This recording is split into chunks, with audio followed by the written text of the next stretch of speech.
Muy bien, ahora sí, vamos a dar inicio entonces a esta 26ª semana y el tema es balanza de pagos, Fondo Monetario Internacional, llamado FMI, y Banco Mundial, ¿no? Y Banco Mundial. A estos dos últimos les llaman organismos financieros internacionales, ¿no? O multilaterales también, ¿no? Organismos financieros internacionales o multilaterales. Profe, ¿de cuál vamos a hablar primero? Balance de pagos, y es el que va a tomarnos más tiempito. Así que a continuación comenzamos con este tema que a propósito han habido preguntas en este examen de admisión que empezó el día sábado, ¿no? Dos preguntas de balance de pagos sencillísimas, pero hubieron dos preguntas del tema de balance de pagos, que las vas a responder muy rápido una vez que definamos la teoría. Muy bien, comenzamos. Objetivos de la sesión. Bueno, primero que nada, analizar la estructura de la balanza de pagos y número dos, diferenciar las finalidades y, bueno, las funciones de estos organismos financieros multilaterales o internacionales. FMI, Banco Mundial. Recuerda que la semana pasada te había dicho yo, ¿no? Te había mencionado que esta era la la tercera sesión del tema sector externo. Sí, no te olvides, ¿no? Habíamos hablado del sector externo y bueno, este es el tercer tema. Es un tema mucho más completo de los dos primeros que solamente habíamos visto comercio exterior. Entonces, profe, ¿es más completo? Sí. ¿Y qué vamos a hablar aquí? Vamos a hablar acerca de la balanza de pagos. Profe, ¿qué es? ¿Qué es una balanza de pagos? Leamos la definición. Dice, es un registro estadístico, ¿vale? Que resume sistemáticamente, o sea, es un registro estadístico, es un resumen, eh, de que de manera sistemática y en un tiempo específico eh, tiene todas las transacciones económicas que realizan los residentes de una economía con los no residentes, es decir, con aquellos que están en el resto del mundo. Aquí comenzamos con algunos términos, ¿no? Profe, a ver, no entiendo muy bien. De manera coloquial, ¿qué entendemos por balance de pagos? Mira, vamos al nombre. Balanza. ¿Qué significa? Vamos a contrapesar algo. Ahí ya tenemos balanza, ¿no? Ahí ya tenemos balanza. A ver, dame un momento aquí. Ahí está, ¿no? Decimos balanza. ¿Qué vamos a hacer? Vamos a pesar algo, ¿no? Vamos a poner en un documento contable, ¿no? En un documento contable ciertos registros donde vamos a comparar dos cosas. Profe, y en los documentos contables, ¿qué se compara? Se compara siempre los ingresos y los egresos. Es decir, lo que entra, lo que sale, ¿no? Los ingresos y gastos. En, entonces, profe, pero dice de pagos, ¿qué significa? Significa que lo que vamos a tratar de hacer es hacer todo un registro donde se tenga contabilizado todas las divisas que entran al país, absolutamente todas las divisas. No importa el por qué, pero vamos a registrar como ingreso todas las divisas que entran al país, no importa la operación. Y vamos a compararlo con todas las divisas que tenga que salir del país. Sí, en el caso de legal se va a tener un registro muy ordenado. Profe, y en el caso de lo ilegal serán estimaciones, pero todo ello comprende la balanza de pagos. La balanza de pagos es un registro de divisas que entran a la economía y que salen hacia el mundo. Por eso dice transacciones, profe, ¿qué es una transacción? Una transacción es un movimiento de dinero o también un movimiento de mercancía, ¿no? Eso viene a ser una transacción. Profe, ¿qué es un residente? Un residente lo entendemos como aquella persona que tiene un centro económico en un determinado lugar. Por ejemplo, para Perú, un residente serías tú, sería yo, porque nosotros tenemos nuestro interés económico aquí en Perú. Profe, ¿qué tiempo tiene que ser para llamarlo residente? Más de un año, más de un año, más de un año. Muy bien, Valentina nos dice, profe, entonces sería el registro de todas las divisas que salen e ingresan al país en un periodo determinado, Valentina. Normalmente el periodo es un año, ¿no? Es un año. Está bien esa definición, Valentina. Profe, decíamos residentes, ya residentes, vuelvo a repetir, residentes para la balanza de pagos viene a ser aquella persona que, como su mismo nombre dice, ¿no? Guarda residencia o está en un determinado lugar, tiene su centro económico en un lugar más de un año. Profe, ¿qué es tener su centro económico? Ahí percibe sus ingresos, sus salarios, sus ganancias, sus dividendos, ¿no? Y ahí gasta, ahí invierte, ahí ahorra, ¿no? Ahí es donde realiza todo su quehacer económico. Un ejemplo, tú y yo. Profe, nosotros no recibimos ingresos, pero sí haces gastos aquí, pues, ¿no? Tu consumo de ropa, de servicios, lo haces aquí. Y se entiende que de manera indirecta el ingreso es percibido por tus padres y así es como haces esos gastos. Entonces, tú que vives aquí más de un año, toda tu vida, diríamos pues que tú eres un residente. Pero no eres el único caso, ¿no? Los venezolanos que llegaron hace 3, 4 años y ya se quedaron aquí, ellos dijeron, no, vamos a ir de pasada para poder recursearme, luego me voy a Chile, pero algunos se quedaron aquí y de pronto observaste que algunos postularon a la universidad y se quedaron, otros, ¿no? Son ambulantes y ya se han quedado aquí, otros emprendieron un negocio y se han quedado aquí. Profe, ¿qué decimos de ellos? Y tienen más de un año, son residentes en el Perú. Para nuestra economía son considerados residentes. ¿Por qué? Porque aquí está su centro de interés económico. En tanto, todo extranjero en su país más de un año, o aquellos peruanos que se fueron al mundo y llevan ahí más de un año, serían para nuestra economía no residentes. Profe, ¿por qué no residentes? Porque su centro de interés económico ya está fuera del país. ¿Qué hace la balanza de pagos? Comparar, ¿no? Comparar, tener de manera sistemática el registro de todas las divisas que entran y que salen, que son por operaciones de residentes y no residentes. Eso es lo que vamos a hacer en la balanza de pagos de manera esencial. Hasta aquí, una consulta. Esta definición se llega a entender, porque esto es clave para poder seguir con balance de pagos. Sí, ¿no? Aldair me dice, profe, sí, es clara la definición. Muy bien. ¿Qué dice Mérida? ¿Qué dice Rodrigo? Valentina, Alison, todo bien, todo bien. Residentes y no residentes, ¿ah? Claro, porque al final lo que hace la balanza de pagos, si cuentan lo de los residentes es porque tienen contacto con los no residentes, pues no. Eso es la balanza de pagos. Um, Cuando hablamos de residentes, estamos hablando de los agentes económicos. Profe, ¿quiénes son esos agentes económicos? El Estado, la empresa, las familias. O sea, no solo va a incluir a las personas. Hablamos, por ejemplo, de las empresas residentes, de las empresas no residentes. El Estado, para nosotros, el Estado peruano sería residente, los estados del mundo serían no residentes.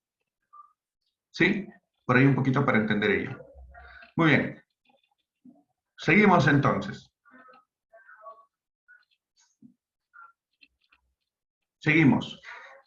Profe, la balanza de pagos de los diversos países del mundo, van a tener una similitud. No significa que sean iguales, pero siempre tienen una similitud.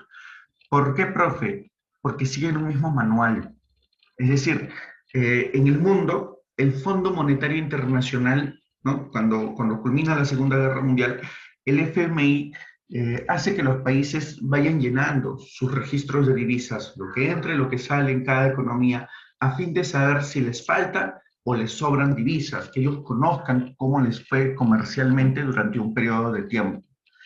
A lo largo de la historia, el FMI hizo cambios en los manuales generando nuevos.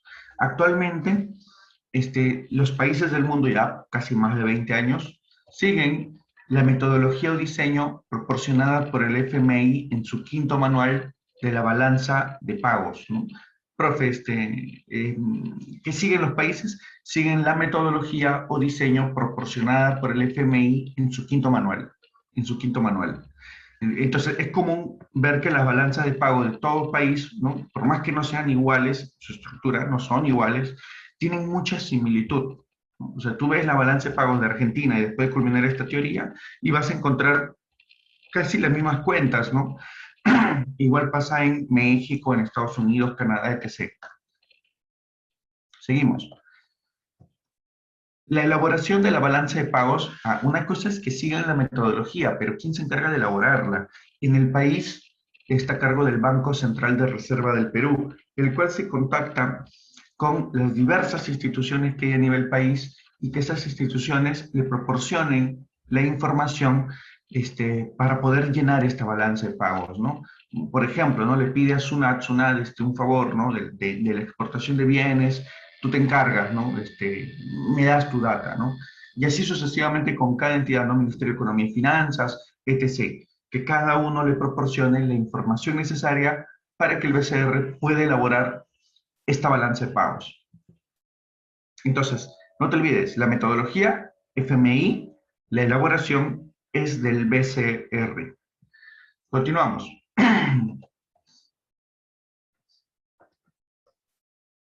Algo que también debemos dominar antes de entrar a balanza de pagos son los tipos de operaciones. Y es que en la balanza de pagos hay dos tipos de operaciones. Vas a llamar operaciones de crédito, mucha atención a operaciones de crédito, cuando esta transacción permite que entren divisas al Perú. Es decir, del mundo entran divisas al Perú, principalmente dólares, ¿no? Entran divisas, entran dólares al Perú. En la balanza de pagos esto va registrado de forma positiva, ¿no? Se le llama operación de crédito y se registra de forma positiva. Profe, ¿y cuándo se llama operación de débito? Se le llama operación de débito cuando la operación implique salida de divisas al mundo. Se le llama operación de débito cuando las divisas se van al mundo, el dólar se va al mundo. En la balanza de pagos esto se registra de forma negativa. No te olvides, crédito positivo, la divisa entró al Perú, débito negativo cuando va al mundo.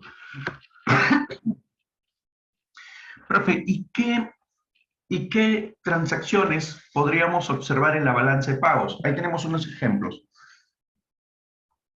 Mira, un caso sería las exportaciones. Un ejemplo, las exportaciones, ¿qué sería una operación de crédito o de débito? ¿No? Cuando tú exportas productos al mundo, ¿qué sería una operación de crédito o de débito? Ponle C o ponle D nada más, ¿ah? Por el chat, envía C o envía D, para no demorar mucho. No, yo veo dudas, ¿ah? Algunos me ponen C, otros me ponen D, una gran mayoría me dice D, otros me comienzan a decir, no, profe, C, otros me dicen, no, profe, D, ¿no? A ver, centrémonos en la definición, ¿ah? Operación de crédito, la divisa entra al Perú. Débito, la divisa al mundo. Cuando tú exportas, bienes se van al mundo. Bienes se van al mundo. ¿Y a ti te pagan en qué? En divisa. La divisa entra al Perú. Entonces, las exportaciones, ¿qué serían? Claro, ¿no? Claro, la exportación, oye, claro, mi producto tradicional, no tradicional se va al mundo, pero entran divisas al Perú, ¿no? Oye, se va mi espárrago, pero entran divisas porque me van a pagar con divisas, me pagan con dólares, con euros, con yenes, con libras, con yuanes. Entonces, profe, ¿qué serían las operaciones de crédito? Las operaciones de crédito serían, perdón, ¿qué serían las exportaciones? Las exportaciones serían operaciones de crédito. Y por lógica, y las importaciones, cuando yo traigo productos del mundo, ¿qué sería eso? Lógica, pues, ¿no? Débito, ¿no? Recontra débito. Claro, traigo una laptop del mundo, pero tengo que mandar divisas al mundo, ¿no? Pagarle con divisas a aquel que me dio la laptop. Entonces es un débito. Muy bien, acá vamos a tener algunos ejemplos más de crédito y débito, porque algunos podríamos pensar que solo exportación e importación es lo único, y no, son mucho más. Mira aquí. Cuando exportamos bienes o servicios, eso es crédito, ¿no? El bien o el servicio se va, pero entran divisas. Remesas enviadas del exterior al país. Profe, ¿qué es una remesa? Es un dinero que envía una familia a otro sin contraprestación. Profe, no entiendo.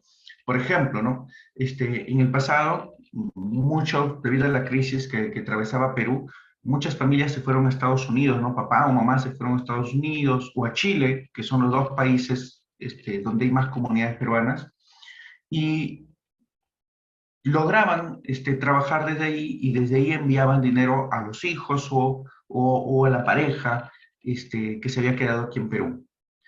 Entonces, ese dinero que se enviaba y que se entiende no hay contraprestación, o sea, no hay una obligación de devolución, ya eso se le llama remesa, ¿no? Se le llama remesa.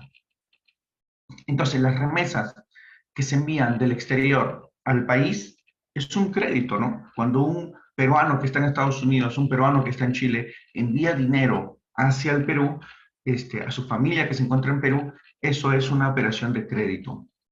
Pero ¿qué más? Las inversiones extranjeras en el país, cuando vienen empresas mineras o diversos eh, transnacionales a invertir en Perú, al traer sus inversiones, traen miles de dólares, ¿no? Traen, en algunos casos, millones de dólares, inyectan esos dólares a nuestra economía. Eso también termina siendo una operación de crédito. Intereses, ¿no? De pronto alguna entidad peruana o privada se presta de alguien del mundo que tiene que, perdón, eh, prestan al mundo, ¿no? No es que se prestan, prestan al mundo. Y cuando ellos prestan al mundo, les van a pagar en un futuro. Cuando les pagan, ¿qué les pagan? Intereses. Esos intereses que entran al Perú son crédito. O de repente alguien invirtió en el pasado en una bolsa de valores en el mundo, en una sociedad anónima en el mundo. Bueno, esta sociedad, cuando le envían sus ganancias respectivas que le corresponde a este socio, dividendos, eso también es crédito. O por ejemplo, ¿no? Salarios. Profe, en caso de salarios, claro, hay personas que aquí trabajan para empresas transnacionales. Se entiende que desde el mundo la transnacional te va a enviar tu salario. Utilidades que se envían al país. Profe, ¿cómo es eso? En el caso, pues, de em, empresas nacionales, empresas peruanas que tienen sucursales en el mundo. Por ejemplo, Gloria en Colombia, el BCP en Bolivia, ¿no? KR en México. Entonces, estas empresas, cuando ganan en esos respectivos países, desde el mundo envían las ganancias, las utilidades hacia aquí, hacia Perú, porque aquí están las matrices. Entonces, eso también es crédito. Y otras formas que ahora ya conoceremos. Otras formas serán operaciones de crédito.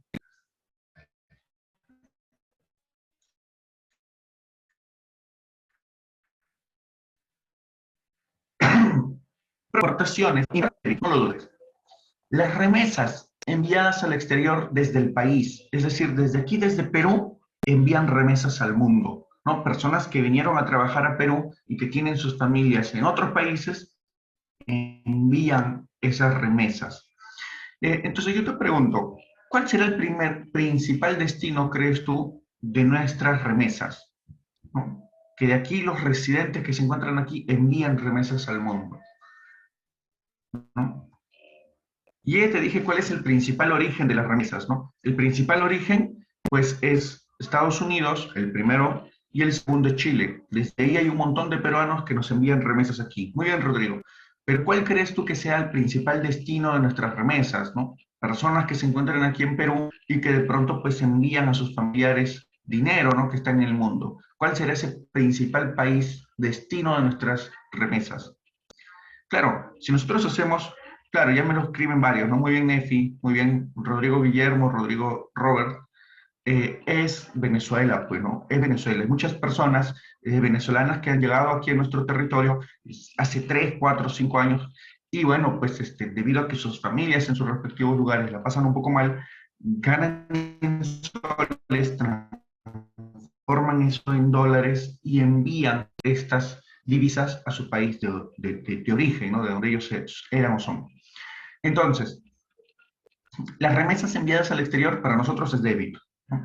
Profe, ¿qué más? Las inversiones nacionales en el mundo. Cuando de pronto una empresa peruana decide, por ejemplo, no se me ocurre a mí, que BCP decide abrir una nueva agencia allá en Bolivia, cada vez que BCP abre una nueva agencia, eh, hay una inversión que hace. Ya, esta inversión que viene desde Perú y que se va hacia Bolivia es una operación de débito, ¿no? Está llevando dólares hacia Bolivia. Y en viceversa, ¿no? Los intereses que tengan que pagar nuestras empresas peruanas por un préstamo al mundo, ¿no? Cuando una empresa peruana o el Estado tienen que pagar préstamos al mundo, esos intereses son débito, que se va al mundo. Dividendos, cuando una empresa nacional tiene que pagarle, o una empresa que se encuentra en Perú tiene que pagarle accionistas que se encuentran en el mundo, tiene que pagarle dividendos, se van los dólares. Salarios, cuando una empresa nacional tiene que pagarle a trabajadores que están en el mundo, ¿no? ¿No? Esto es muy fuerte. Estos son las empresas extranjeras que están aquí en Perú, pero que sabemos que sus matrices están en el mundo, ¿no? Como están en el mundo, desde aquí ganan, transforman eso en dólares, su ganancia la transforman en dólares y se llevan esa ganancia al mundo. Eso también sería una operación de débito. Entonces, para terminar con un glosario aquí y cerrar con esta hoja, profe, ¿qué hemos dicho? Hemos dicho acerca del residente, el que mantiene su centro de interés económico en el territorio de un país por periodo no menor a un año. La residencia es independiente al de nacimiento, ¿no? Que alguien sea venezolano no me dice nada. Lo que me dice es dónde se encuentra ese venezolano, dónde está su centro de interés económico y más de un año. Un ejemplo, casi, un ejemplo. Si de pronto, ¿no? Imagínate, ¿no? Tú como peruano logras tener ciertos ingresos y te vas a Italia y dices, quiero conocer Italia y te vas por un periodo de 3 meses, por encontrarte allá 3 meses, consumir allá durante esos 3 meses, ¿eres ahora un no residente o sigues siendo residente? Profe, estoy en Italia, pero ¿estarás más de un año? ¿Tu centro de interés económico está ahí o solo estás ahí por turismo? ¿No? Claro, solamente es turismo, solo es turismo, por lo tanto sigue siendo residente. Profe, ¿sigo siendo residente? Sí, porque recuerda, la residencia, uno, es independiente del de nacimiento. Si estuvieras ahí ya más de un año y medio, dos, tres, no, pues ya eres un residente en Italia, ¿no? Ya resides en Italia, habitas en Italia. Pero si solamente vas por turismo, 2 meses, 3 meses, 6 meses, y luego tienes que regresar al Perú porque en el Perú está tu lugar de centro económico, aquí está tu consumo, acá están tus ingresos, aquí está toda tu fuente de planificación económica. Entonces tú en Italia solamente eras un residente peruano, o sea, eres un residente que estaba en Italia, pero menos de un año, menos de un año. En cambio, si tu centro de interés económico fuera, no, fuera, no menor de un año, se le llama no residente, ¿no? Ese es el caso de los peruanos que se fueron a otro país, dijeron, no, solo me voy por 6 meses, algunos se quedaron ilegales más tiempo, otros con permiso obtuvieron la residencia legal en ese otro país. Entonces va a depender mucho de ello, ¿no? Ese es el caso del residente y no residente y transacciones, movimientos de mercancías, movimientos de dinero, transferencias que se realizan dos agentes económicos, ¿no? En este caso, envíos de dinero que se realizan dos agentes económicos. Muy bien. Consultas. ¿Hasta aquí todo claro, por favor? Profe, de manera general en esta diapo, entender que es residente, que ya lo hemos explicado, entender que es transacción, ¿no? Que es movimiento de dinero, movimiento de mercancías, que es crédito, que ingresa divisas, que es débito, que sale en divisas. Pregunta, ¿todo claro en esta hoja? Por favor. Sí, me dicen. Todo claro. Muy bien. Pasamos entonces ahora a la estructura, que es lo que tiene un poco más de peso. Profe, en la estructura, ¿qué observamos? Observamos, esta es la estructura de nuestra balanza de pagos. Y es una estructura muy similar, te repito, a la de otros países. En otros países vas a encontrar que su balance de pagos siempre tienen estas 4 o 5 cuentas. Cuenta corriente, financiera, financiamiento excepcional, errores, omisiones netos y el resultado respectivo de la balanza. Comenzamos con cuenta corriente, ¿no? Profe, la cuenta corriente es la cuenta más importante en la balanza de pagos, ¿no? Es la balanza de cuenta corriente, es la más importante dentro de la balanza de pagos porque registra lo más común que van a ser residentes y no residentes de una economía. ¿Y qué es lo más común? una balanza comercial donde se tiene el registro de exportación e importación de bienes, una balanza de servicios, exportación e importación, redundando, de servicios, renta de factores, que es el pago por factores productivos, transferencias corrientes, donde va dinero que no tiene contraprestación, principalmente las remesas, como observarás en este cuadro, ¿no? Las remesas. Esas son las balanzas en cuenta corriente. Profe, en la cuenta financiera, ojo, después de cuenta corriente, la segunda cuenta más importante que debemos aprender el día de hoy, que se nos debe quedar, es la cuenta financiera, donde a manera de resumen, te voy adelantando, vamos a registrar aquí inversiones y préstamos. Eso es lo que principalmente vamos a registrar, inversiones y préstamos. Y esto implica inversiones y préstamos del sector privado, el sector público y los capitales de corto plazo, que son inversiones netamente. Eso va en la cuenta financiera. Profe, ¿estas son las dos más pesadas? Sí, son las dos cuentas más amplias de la balanza de pagos, que si tú te las aprendes el día de hoy, genial, porque son las más pesaditas y no son difíciles, no son difíciles. Te vas a dar cuenta en el trayecto que no son complicados. Profe, y las últimas tres, puede que no vengan. Mira, las últimas tres puede que no vengan en el examen o puede que vengan. Al margen de ello te las vas a grabar porque son bien sencillos de entender. Financiamiento excepcional, ¿no? Errores, omisiones netos y el resultado de la balanza de pagos. Estos tres son los más sencillos. Como dice Mérida, ¿no? Atenta Mérida, me dice, profe, en el examen de admisión hubieron dos preguntas y las dos preguntas fueron de cuenta corriente, ¿no? Y efectivamente, pues cuenta corriente es lo más esencial. Te repito, profe, ¿cuál es el objetivo de esta sesión? De manera muy primordial, que te sepas cuáles son estas dos. Uy, ¿qué pasó? ¿Qué color tan feo? A ver, voy a borrar. Ahí está. De manera esencial, que te sepas cuáles son y en qué consisten estas dos cuentas. Con eso, créeme, ya has hecho mucho para el día de hoy en esta sesión. Muy bien, comenzamos por favor rapidísimo, porque estas dos cuentas nos va a tomar un poquito de tiempo de todas maneras. Vamos con balance en cuenta corriente. Profe, ¿qué registramos aquí? Mucha atención, ¿ah? ¿Qué es lo más común que hace un residente con un no residente? O sea, ¿cuáles son las transacciones más comunes? Ahí viene lo primero. Cuando ambos se contactan y se exportan e importan bienes. Esto ya lo vimos en dos clases, ¿no? Por eso es que el resultado de ello se llama balanza comercial. Aquí está, mira, balanza comercial. Profe, ¿qué tenemos ahí? Cuando ambos agentes se exportan, se importan bienes. Pero también existe la balanza de servicios, en la cual ambos se contactan y transan un servicio, ¿no? Se exportan, se importan un servicio. Profe, y la renta de factores, el pago de un factor productivo. Por ejemplo, ¿no? Yo trabajo, pero para una empresa del mundo. La empresa del mundo no residente, yo soy residente. ¿Qué me envía la empresa? Un salario, salario por mi trabajo. O de repente, yo como inversionista de una empresa del mundo, esa empresa del mundo me tiene que enviar mis dividendos. O yo le presté a esa empresa, o yo como empresa me presté de una internacional. ¿Qué tengo que yo enviarle? Intereses por un capital. O las ganancias que pueda tener mi empresa, ¿no? Utilidades, ganancias que recibe el factor empresa. Entonces, nota, estas palabras son renta de factores. Renta es ingreso. Ingreso de factores productivos. Renta de factores productivos. Los salarios, utilidades, dividendos, intereses son rentas de factores. Y finalmente, las transferencias corrientes, donde se registra dinero que no tiene contraprestación, como las remesas, ¿no? Las remesas que envían unas familias a otra y que no se pide, pues, contraprestación alguna. No me vas a dar, no me vas a enviar ni un bien, ni me vas a enviar la devolución de ese dinero, ¿no? No hay ninguna obligación de devolución. Eso es una transferencia corriente, como las donaciones también. Eso es lo más común que hacen residentes y no residentes.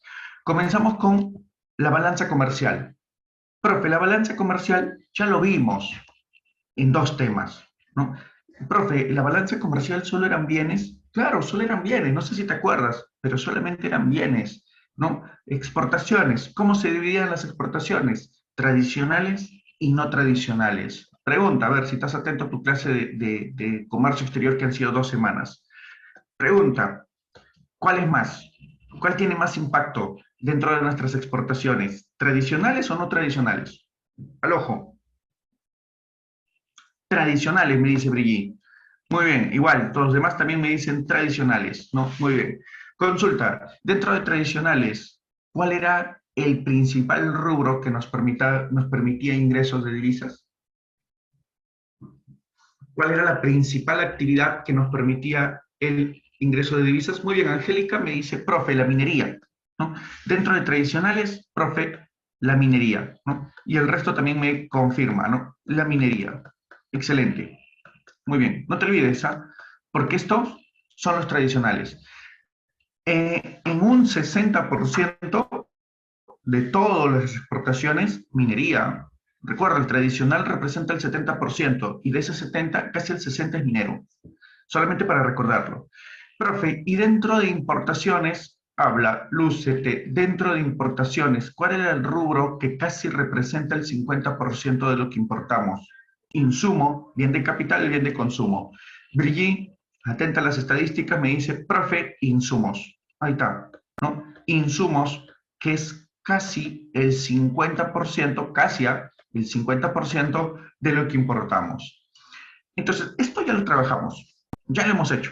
2 clases. Profe, hoy día ya no, pues ya sería redundante. Ya hemos hablado 2 clases de eso. Balanza comercial. Para cerrar, una consulta clase. Lúcete aquí también. Para cerrar, ¿qué terminaba siendo masa? ¿Terminaba siendo más el valor de lo exportado o terminaba siendo más el valor de lo importado? ¿Cómo salía nuestra balanza comercial de manera común? ¿Superavitaria o deficitaria? ¿Cómo salía de manera común? Superávit, déficit. ¿Cómo no salía? No te olvides, ¿ah? En la balanza comercial normalmente salimos con superávit. Profe, con superávit, sí. Y mira el cuadro que está aquí hacia tu derecha. Oye, hacia tu derecha, mira, balanza comercial 2016. Tuvimos 1.953 de superávit y en el 17, 6.571. Ojo, todos los datos en millones de dólares, o sea, son 6.500 millones de dólares que fueron de superávit. 45.000 millones de exportación menos 38.000 de importación. Profe, ¿por qué las importaciones están con negativa? Porque eran débito. No te olvides, los débitos van con negativo. Profe, y el caso de la exportación va con positivo. La exportación va con positivo. No te olvides, ¿ah? ¿Cómo se hallaba la balanza comercial? Mérida, justo Mérida me hace la pregunta. A las exportaciones, al valor monetario de las exportaciones, le restas el valor monetario de las importaciones. Profe, ¿por qué hago la resta? Hacer la resta por una razón. La resta se hace porque, no te olvides, a los créditos en la balanza de pagos van con positivo, los débitos van con negativo. En el caso de las importaciones, el débito es negativo. Ahí está. Y cuando obtienes tu resultado, obtienes algo, pues obtienes un resultado positivo. Por eso se sabe que es superavitario. Aquí está, mira, exportaciones POP, 37.000 menos 35.000 que fueron importaciones, me queda casi 2.000 de superávit. 45.000 menos 38.000 en el siguiente año, me queda casi 6.000 de superávit. Por eso sabemos que es superávit. Y comúnmente el año 18, 19, 20, en plena pandemia, igual fue superávit. Igual fue superávit. O sea, en la balanza comercial casi siempre tenemos superávit. ¿Qué dicen Mérida? ¿Todo claro? ¿Todo bien? Por favor, ¿qué dicen ustedes? ¿Todo claro? ¿Se entiende? Hablen, hablen. Claro, ahorita vamos a pasar justo a ese rubro, pero hablando de comercial, ¿todo claro? ¿Todo claro, balanza comercial? Cuenta por cuenta, por favor. ¿Todo bien? Listo. Muy bien, cerramos entonces y pasemos a la balanza de servicios. Profe, en balanza de servicios, como te estarás dando cuenta, nuestra balanza, ¿cómo nos sale? ¿Cómo nos sale servicios de manera común? Es común tener ese registro en servicios, ¿no? Tú revisas la cuenta de los últimos 18 años, 20 años y casi es común ver ello. Claro, superávit, déficit. Déficit, pues no. Lo que exportamos siempre es menor a lo que importamos. Es un déficit, como dice Juliano, como dice, bueno, como dice Juliano, negativo o déficit. Profe, ¿qué tenemos en los servicios? Es bien sencillo, ¿no? Porque tú sabes que es un servicio. Tenemos actividades que no son consideradas bienes, porque son realizadas por todo un conjunto de personas al momento de desarrollarse. Eh, Como por ejemplo, en transportes, el flete, que es cuando, por ejemplo, aquí, ¿no? Cuando se sube esta mercancía a este barco y se va a trasladar a su lugar destino, ya eso es un flete. El transporte de pasajeros, cuando tú te subes a un avión, ¿no? Y quieres irte a otro país, ahí, por ejemplo, la mayoría de aerolíneas, no hay aerolíneas peruanas, por lo tanto, cuando tú quieras viajar en avión, estás importando un servicio, porque se le está pagando a una entidad que es del mundo y para que tú puedas viajar hacia el mundo. Es una entidad que opera con una matriz en un país y que tiene sus aviones de manera presencial en otros. Cuando tú quieres al servicio de aerolínea en esa otra nave, cada vez que te quieras ir del país es un débito. Profe, y estas embarcaciones también son débitos, también se va a las divisas, porque no hay ningún barco peruano, no hay ninguna empresa de barcos peruanos que lleve mercancías al mundo. Esto normalmente ya está copado por empresas transnacionales en este rubro. Entonces, cada vez que hacemos exportación de bienes, al mismo tiempo hay un débito por los fletes y otros aspectos. Profe, viajes. En viaje, ¿qué es el turismo emisor? El turismo emisor es cuando tú te vas a conocer otro país del mundo. Consulta, en la balanza de pagos, ¿eso sería crédito o débito? Turismo emisor, tú te vas a conocer un país del mundo. Crédito o débito, te vas a México. Imagínate que te vas a México. No te vas a llevar soles a México, ¿sí o no? ¿Qué te llevas? Te llevas dólares, ¿no? Dólares para canjearlos allá por pesos mexicanos. Para el Perú, estas transacciones que serían débito, débito. Y el turismo receptor, que es cuando el turista del extranjero viene a conocer Machu Picchu, Arequipa, Cajamarca, ¿no? Moquegua, Piura, ¿no? Claro, Moyobamba. Claro, ¿no? Eso sería, pues, en este caso, crédito, ¿no? Porque él viene y no viene con soles, viene con dólares, euros y los canjea aquí por soles. Eso termina siendo un turismo receptor. El receptor viene a ser, pues, una operación de crédito. Y es ahí, ¿no? Que el Perú fomente mucho el turismo receptor. Incluso, ¿no? Se trate de ser, pues, la capital gastronómica de América y realice mistura o de pronto te diga, mira, ¿no? Acá están las 7 maravillas naturales, o una de las 7 maravillas culturales, etc, etc. Profe, ¿por qué tanto eso? Porque el turismo receptor es muy importante. Es muy importante que el turista extranjero llegue y nos traiga divisas, ya que sabemos que en esta balanza siempre nos va mal. El turismo receptor es una forma de aminorar ese déficit. Por ejemplo, mira, en el 2016 al 17 compara, el déficit en el 16 era menos 1.900 y en el 2017 el déficit fue de menos 1.400. ¿Qué podemos decir del déficit? El déficit aumentó, disminuyó. ¿Qué pasó con el déficit? Aumentó, disminuyó. No, yo sé que esto es matemático, pero te lo menciono porque luego hay cuadros que comparar en la balanza, hay que analizar cuadros y hay que entenderlo. Disminuyó el déficit, disminuyó. Cuando pasas de 1.900 a 1.400, claro, yo sé que algunos dirán, profe, hubo un aumento, pero si tú te hablas de déficit, que déficit de por sí es lo negativo disminuyó, lo negativo disminuyó, el déficit ha disminuido, el déficit ha disminuido. Sí, muy bien. Eso solamente para aclararlo, porque no vaya a ser que haya confusiones, ¿no? Profe, pero si a mí me dicen las exportaciones de, de servicios, las exportaciones de servicios aumentaron. Y de igual forma, aumentaron también las importaciones de servicios, ¿no? Las importaciones también aumentó. Pero como las exportaciones aumentaron más rápido que las importaciones, el déficit se ha reducido. Entonces, hay que interpretar un poquito estos cuadros, estos datos, porque podría venirnos en alguna pregunta de examen, ¿no? A veces en el examen viene para interpretar cuadros. Muy bien, profe, ahí está el turismo, ¿no? El turismo, el receptor nos ayuda a reducir el déficit que siempre tenemos en la balanza de servicios.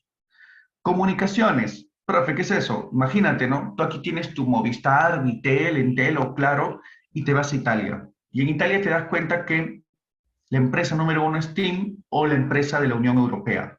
Consulta, una empresa que opera a nivel de Comunidad Europea.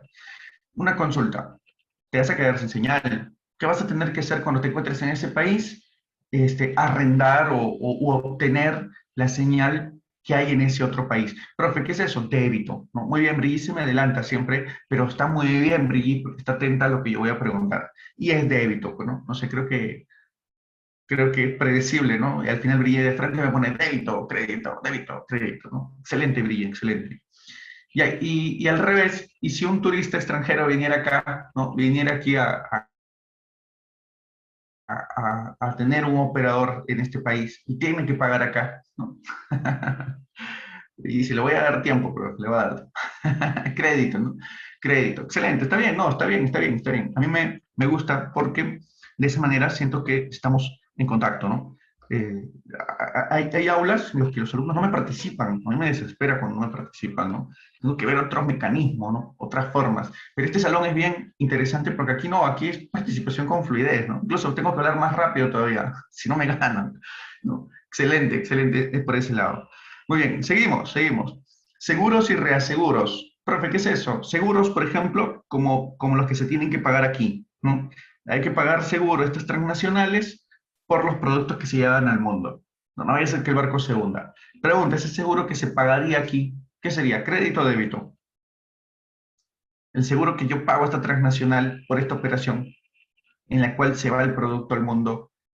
Débito, ¿no? Es un débito, es un débito. Profe, ¿por qué débito? Porque yo le estoy pagando a una empresa del mundo, ¿no? Cuando yo pago el flete, también pago a una aseguradora que se encarga de este aspecto. Entonces, eso es un débito. O, por ejemplo, ¿no? Imagínate, hay transportes terrestres que operan de un país a otro, ¿no? Un caso de Cruz del Sur, ¿no? Cruz del Sur te puede llegar hasta Argentina, ¿no? Saliendo desde aquí, desde Lima. Es una empresa peruana. Entonces, cuando esta empresa peruana trae a alguien desde Argentina a Perú, ya tiene incluido también un seguro, ¿no? El pago del SOAT. Entonces, este pago que se tiene que hacer y que va hacia Perú, ¿qué sería? ¿Crédito o débito? Es un pago que se hace desde Argentina hacia Perú, ¿no? Es una operación de crédito, es una operación de crédito, es crédito. Entonces los seguros, reaseguros, este, casi iguales, ¿ah? Casi iguales. Profe, otros, los servicios de gobierno. Profe, ¿cómo es eso?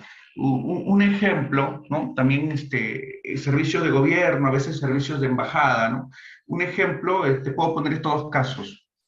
La embajada peruana que se encuentra en la India, no sé si tú te enteraste que en el mes de agosto los talibanes volvieron a tomar Afganistán, ¿no? Una noticia que recorrió el mundo, ¿no? Las imágenes de los afganistanes queriendo salir en los aeropuertos, ¿no? Una imagen que recorrió el mundo. Profe, no me enteré, puedes googlearlo, ¿no? Talibanes volvieron a tomar Afganistán.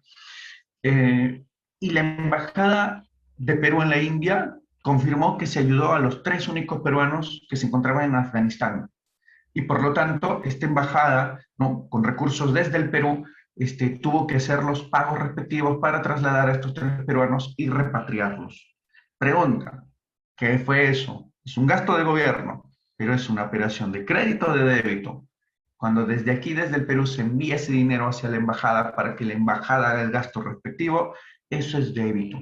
Eso es débito, ¿no? Oye, en la toma de mando del actual presidente Pedro Castillo, vino el presidente de Bolivia y se entiende que el presidente de Bolivia tuvo que hacer cierto consumo aquí, que eso es un gasto de gobierno, ¿no? Eso es un gasto de gobierno, que desde Bolivia enviaron dólares aquí a Perú. Eso sería una operación de crédito, es crédito, pues, ¿no? Esos dólares se quedan en esta economía, ¿no? Claro, es un débito para Bolivia, es un crédito para Perú. Muy bien, ahí tienes ejemplo de servicios de gobierno. Profe, ¿qué son las regalías? Derechos de autor, por patentes, por libros, etc., ¿no? Son regalías que se pagan por derechos de autor, por patentes, etc. Un ejemplo, ¿no? Mario Vargas Llosa, creo que ya habíamos hablado en alguna clase, él desde España ¿no? Recibe dinero a través de la empresa Crisol por la venta de sus libros. Pregunta, ¿qué sería eso? Crédito o débito. Él está en España, ahí está su centro de interés económico. Él habita, él vive ahí y vende sus libros aquí en Perú a través de la empresa Crisol, la cual le paga regalías hasta allá. Débito. Eso es un débito al ojo, es un débito. Pregunta, ¿y si existiera un autor peruano, este, no sé, se me ocurre que tú escribes un libro y que de manera mundial una empresa se encarga de distribuirlo a nivel mundial y te paga a ti desde el mundo, te envían los dólares aquí? Crédito, ¿no? Eso sería crédito. Crédito. Muy bien. Las licencias también, ¿no? Van a haber derechos de licencias que hay que pagarse, pues, ¿no? Por ejemplo, adquieres un producto como Windows, una licencia vas a tener y hay que pagarle esto a Windows, ¿no? O cuando haces la compra de un disco de manera formal, oficial, hay que hacer el pago respectivo y esto se va para el país de origen, ¿no? Que normalmente es Estados Unidos en caso peruano. Entonces se entiende que esto sería un débito. Claro, como dice Gaby, el ojo nada más, ¿no? Débito, es débito. Muy bien. Entonces, ahí tienes servicios. Mira, nota que nunca hablamos de bienes. En la balanza de servicios no se habla de bienes. Como bien dice el nombre, son servicios. Pues. Son servicios, derechos de autor, etc. No se hablan de bienes materiales, ¿no? Los bienes materiales aquí se van a encontrar. Exportación, importación, balanza comercial.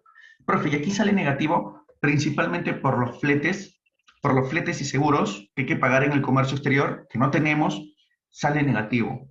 Estamos condenados al negativo porque en todos los frentes como que tratamos de igualarlo, pero principalmente por los fletes nos termina saliendo negativo. Profe, ¿cómo tratamos de contrarrestar? Con el turismo receptor, ¿no? Con el turismo receptor. Por eso es que siempre se fomentan esto de que el turista venga, ¿no? No sé si te acuerdas, no solo es Cusco, ¿no? Incluso hasta Lima se quiere promover. No sé si te acuerdas de este video de Carlos Vives con Shakira, me parece, o no, no recuerdo con quién era, no era Shakira. Carlos Vives, no recuerdo con quién, pero salía creo Natalia Málaga también, ¿no? Y donde se comentaba que vengan a Lima, ¿no? Que Lima también es bonito, que pueden conocer un montón de Lima. Profe, ¿de verdad? Claro, pero la Lima de Miraflores, de San Isidro, de San Borja, pues no. No vas a ver en ese video, pues, San Juan de Lurigancho, Carabello, Comas, Villa El Salvador, El Callao. Eso no va a aparecer ahí, ¿no? La idea es atraer al turista, no espantarlo, ¿no? Ahí está. Claro, imagínate mi distrito, ¿no? Sin agua todavía, ¿no? Vente a San Juan de Lurigancho y no tienen agua, ¿no? Ahí te puedes dar un duchazo. No, pues no, no. Mi distrito no va a aparecer en ese video como atractivo de divisas, ¿no? No, no, no. Oye, y eso que mi distrito tiene bastante turismo, ¿no? Turismo interno tiene. Profe, su distrito, claro, vienen de todos lados, vienen. Que hay dos penales, pues, ¿no? El Castro Castro y el San Pedro, ¿no? De todos lados vienen aquí a visitar a sus familias. Oye, deberían dejarnos algo, ¿no? Divisas, aunque sean. No sé. Bueno, muy bien, vamos a seguir, ¿no? Pero de verdad, San Juan de Brigancho conoció mucho bien por ello, ¿no? Qué triste. No, Barranco, claro, sale Barranco, sale pues Miraflores, ¿no? Sí, sí, sí, sí. Muy bien, seguimos.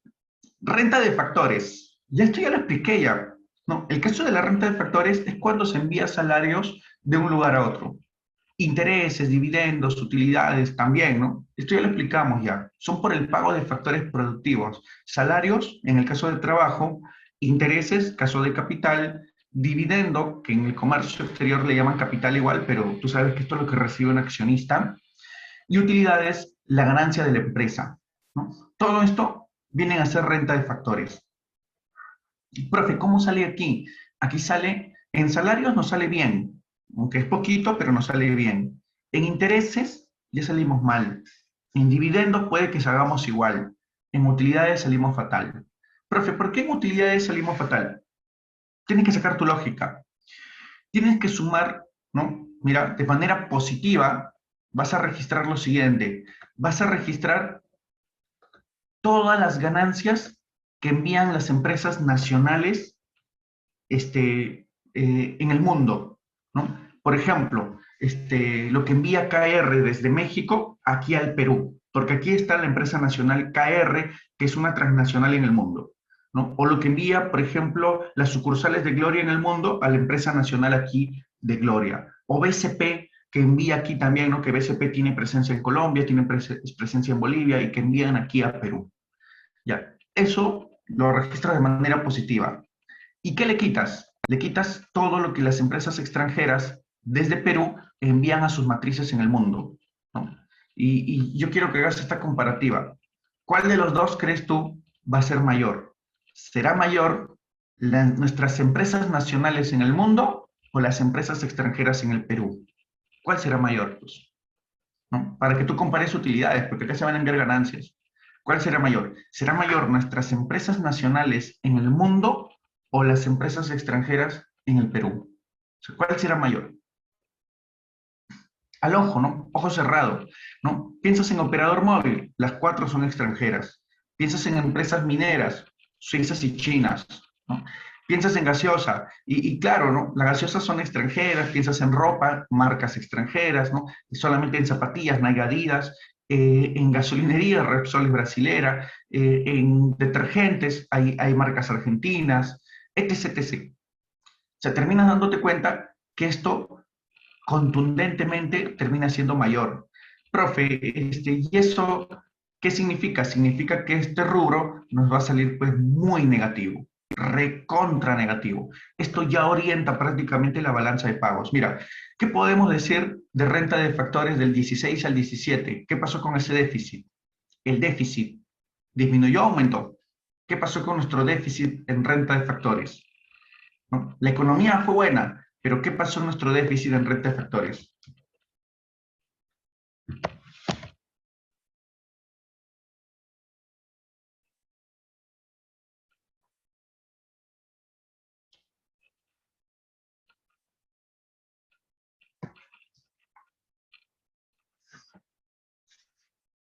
Disminuyó.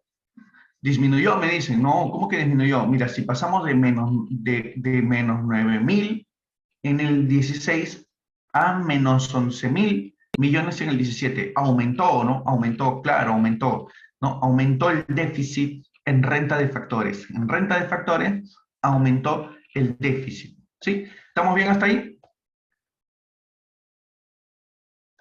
Me están llegando sus mensajes un poco tarde, no sé por qué. Sí, a ver, me dice que se estaba cortando mi audio. De repente he sido por el internet, por eso.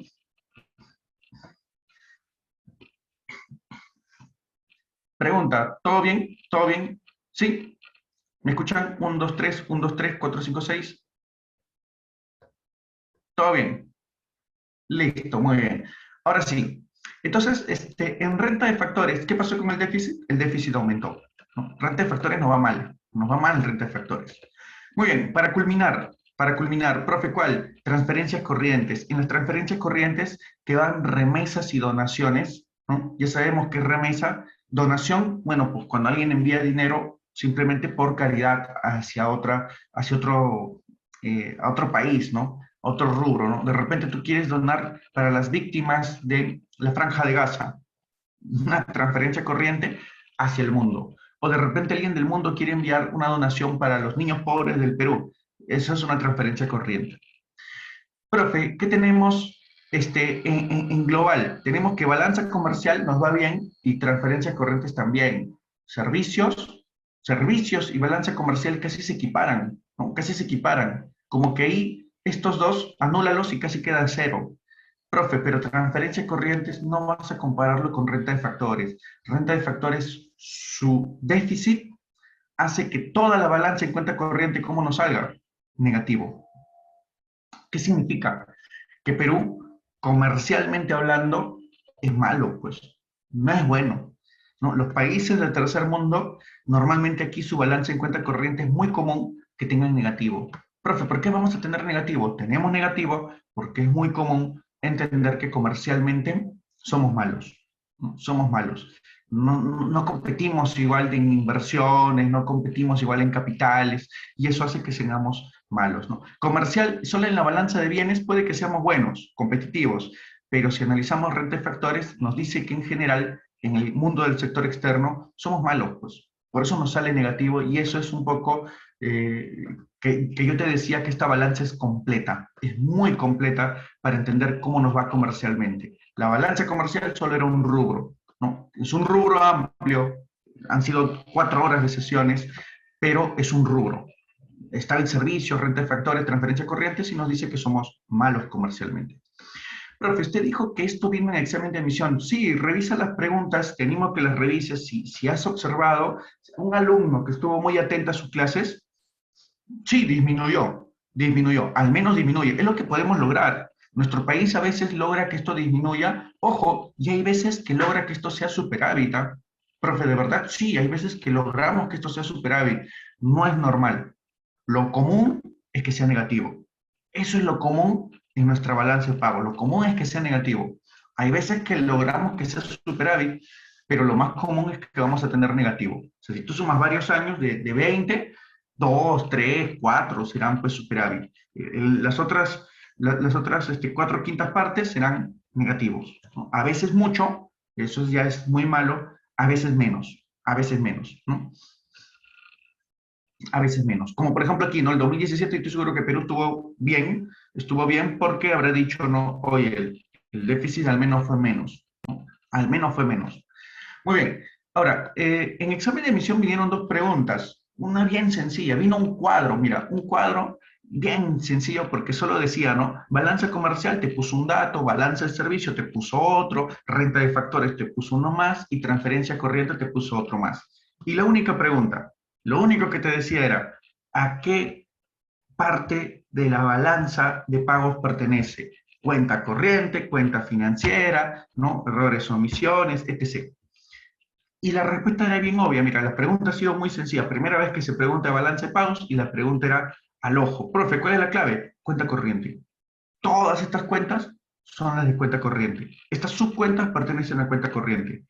Profe, nada más, nada más. Mira, una segunda pregunta en ese mismo examen.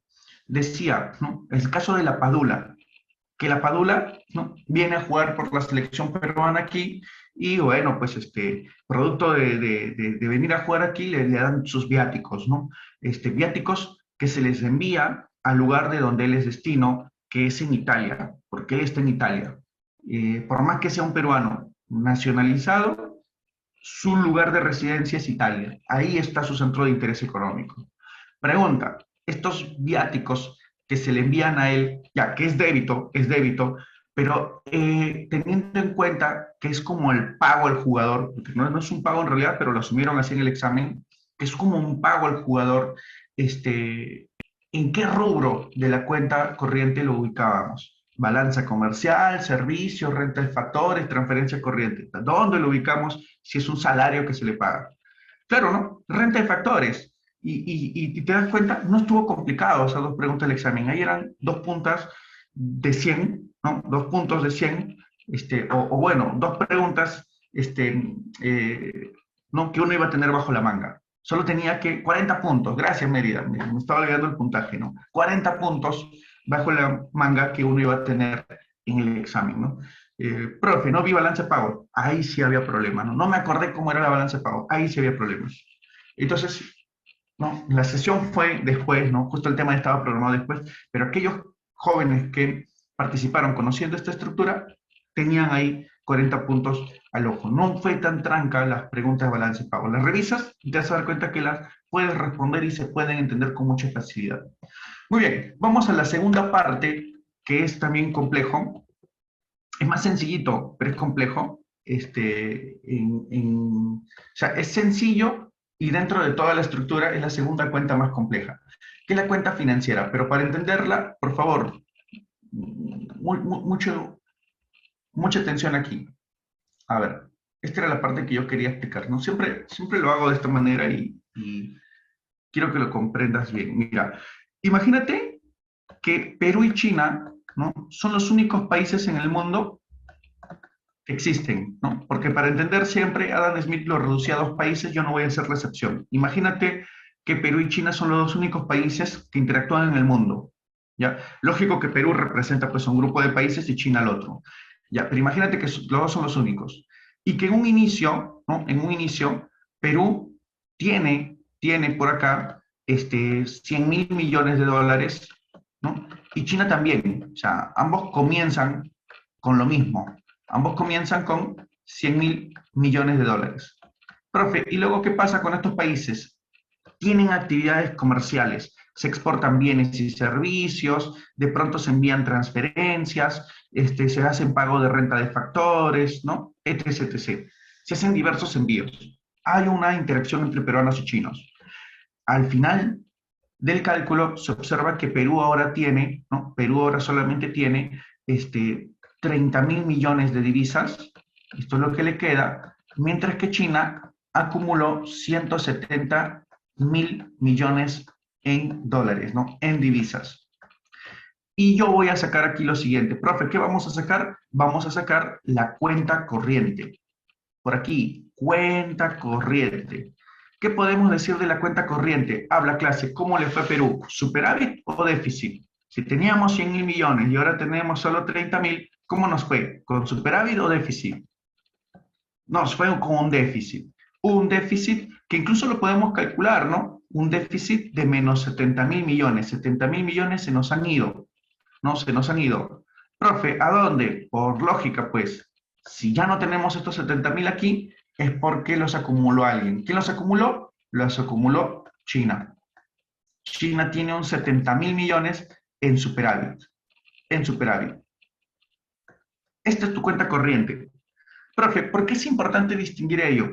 Porque mira, a través de esta cuenta, Perú nota algo. Nota que se ha quedado sin divisas. Profe, ¿China qué nota? China tiene que darse cuenta que le quedan muchas divisas.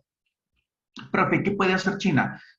A China le conviene así aplastar a Perú, no del todo, porque China hay un montón de productos que le vende a alguien, pues. ¿A quién le vende? A Perú. Y Perú se está quedando sin dinero. No conviene que Perú se quede sin dinero, porque si Perú se queda sin dinero, bueno, pues lamentablemente, claro, muy bien, Mérida, ¿no? Si Perú se queda sin dinero, ¿quién le va a comprar a China? ¿No? Profe, ¿qué hace en este caso China? China lo que va a hacer es darle préstamos u otra forma, en vez de dar préstamos, invertir en ese país. Recuerda que cuando uno invierte, inyecta dinero. Le puede prestar o puede invertir en ese país. Si invierte o presta en ese país, desde China está saliendo dinero hacia Perú. Pregunta, para China, ¿qué sería esto? ¿Sería crédito o débito? Que ese dinero salga hacia Perú, ¿qué sería para China? Para China sería un débito. Por lo tanto, en la cuenta que viene aquí, a la cual tú vas a llamar cuenta financiera, para China esto va a tener un registro negativo. Para China esto va a tener un registro negativo.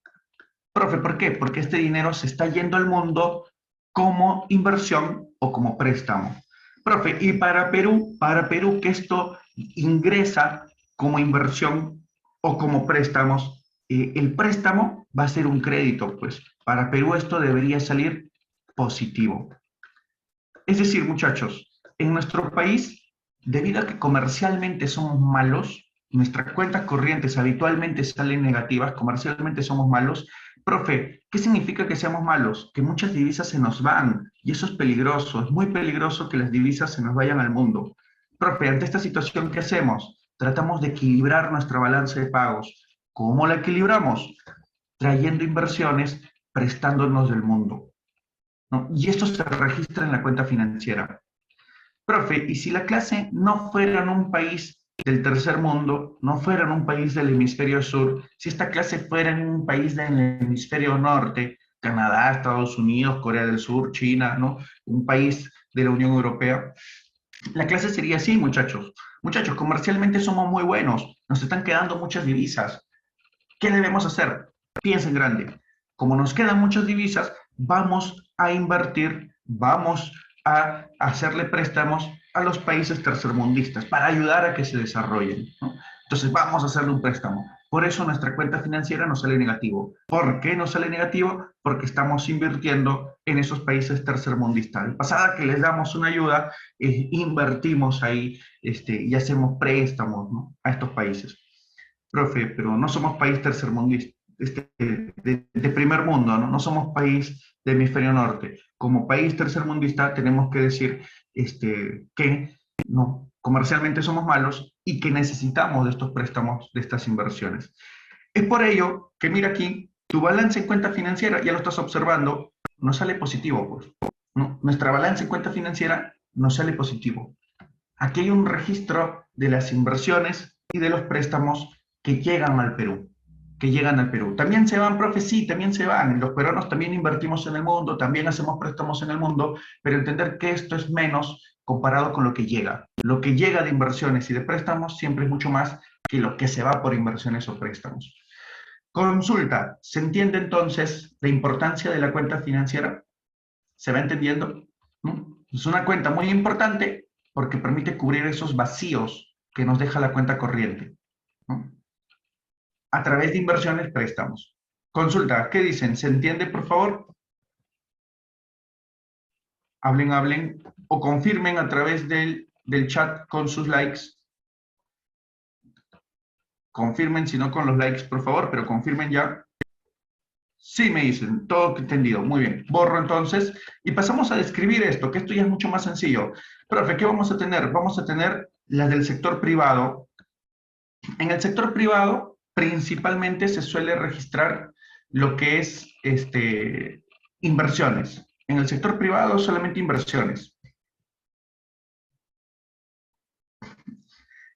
Claro, claro, en este registro es porque nos inyectan dinero a nosotros, ¿no? A través de préstamos e inversiones. Por eso en esta cuenta tenemos superávit. En la balanza en cuenta financiera llegamos a tener superávit por ello. Ahora, seguimos. Profe, en el sector privado, mucha atención, tenemos dos tipos de inversiones, la inversión extranjera directa y la inversión en cartera. Profe, ¿qué es la inversión extranjera directa? Cuando el inversionista hace presencia casi en la misma proporción en el otro lugar. Por ejemplo, ¿no? Un ejemplo que yo te pongo aquí. Imagínate que tú tienes inversiones en un 70% en una empresa aquí en Perú. No sé, la empresa se llama, voy a repetir empresa, ya se llama Gloria. Tú eres dueño de Gloria en el 70%, ¿no? Eres dueño, eh, no sé, de la familia del Grupo Gloria, ¿no? Y tienen aquí el 70% dentro de la misma empresa. ¿Y qué hacen? Ustedes ponen una empresa directa en Bolivia, donde su porcentaje va a cambiar porque se van a unir inversionistas bolivianos, pero en esencia tu porcentaje sigue siendo el 60%, o sea, 70 era aquí en Perú y allá en Bolivia, con la nueva empresa que crean, es el 60. En esencia, la misma empresa se ha trasladado a Bolivia.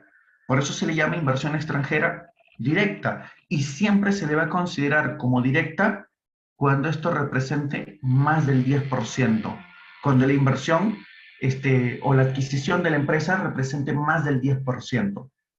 Pero fue un ejemplo, Coca-Cola en Perú, ¿no? Coca-Cola de manera directa no opera en Perú. Coca-Cola aquí en Perú opera a través de la empresa Litlane, ¿no? Y la empresa Litlane es de propiedad de Coca-Cola, lo que nos da a entender que es como si Coca-Cola estuviera presente aquí en el Perú de manera directa. ¿Qué es eso? Es una inversión extranjera directa. O por ejemplo, ¿no? Cuando los chinos compraron Quellaveco, ¿no? Le compraron a los suizos, le compraron Quellaveco, la minera Quellaveco. Profe, ¿qué es eso? Eso es una inversión extranjera directa. Profe, estas inversiones, ¿a qué plazo son? A largo plazo. Entiéndelo, que el que invierte en otro país de manera directa casi, trasladando su empresa a otro lugar, uniéndose a otros capitales, pero en esencia es mucho más su inversión, se quiere quedar mucho más tiempo, pues. Se quiere quedar mucho más tiempo. O sea, tú no vas a invertir en una empresa en el mundo para quedarte solo unos días, para revenderlo, unos 3, unos 4 años. La idea de trasladar tu inversión a otro lugar es quedarte, en este caso, pues el mayor tiempo posible. Eso es una inversión extranjera directa. Como sucursales en los otros países, correcto, Brilli, ¿no? Correcto, Brilli. Es como una especie de sucursal en otro país, ¿no? Es como abrir una sucursal en otro país, porque lógicamente las empresas cambian un poco de nombre, ¿no? Un ejemplo, Movistar, ¿no? Movistar de repente opera desde España, ¿no? Y cuando llega aquí, no sé si has visto Media Network, me parece que se llama su empresa en cable, tú le dices CMD, ¿no? Pero es Media Network, ¿no? Algo así es su sucursal. Y se entiende que Movistar es el dueño casi el 100% de esa empresa. Profe, ¿qué es eso? Una inversión extranjera directa, ¿no? No, lo que pasa es que una cosa es marca, ¿no? La marca es justamente Movistar, es una marca, ¿no? Movistar es el logo, la marca que es visible para que tú la adquieras, pero la empresa tiene un nombre y ese nombre que se traslada de un lugar a otro, eso es la inversión extranjera directa, ¿no? Coca-Cola Company es, por ejemplo, la empresa. Coca-Cola es el producto, es la marca. Coca-Cola Company es la empresa. ¿Qué es Coca-Cola Company? Se compra Lane aquí en Perú, ¿no? Y Lane es la empresa que reproduce aquí en Perú Inca Cola, Coca-Cola, Fanta, etc. Entonces, Coca-Cola Company, a través de Lane, te da el producto que como marca tú conoces, Coca-Cola, Inca Cola, Fanta, ¿no? Fanta inglesa, etc. ¿Sí? Se entiende el ejemplo, por favor, para comprender inversión extranjera directa? ¿No? Es cuando tú como inversionista trasladas prácticamente tu inversión a otro lado del mundo.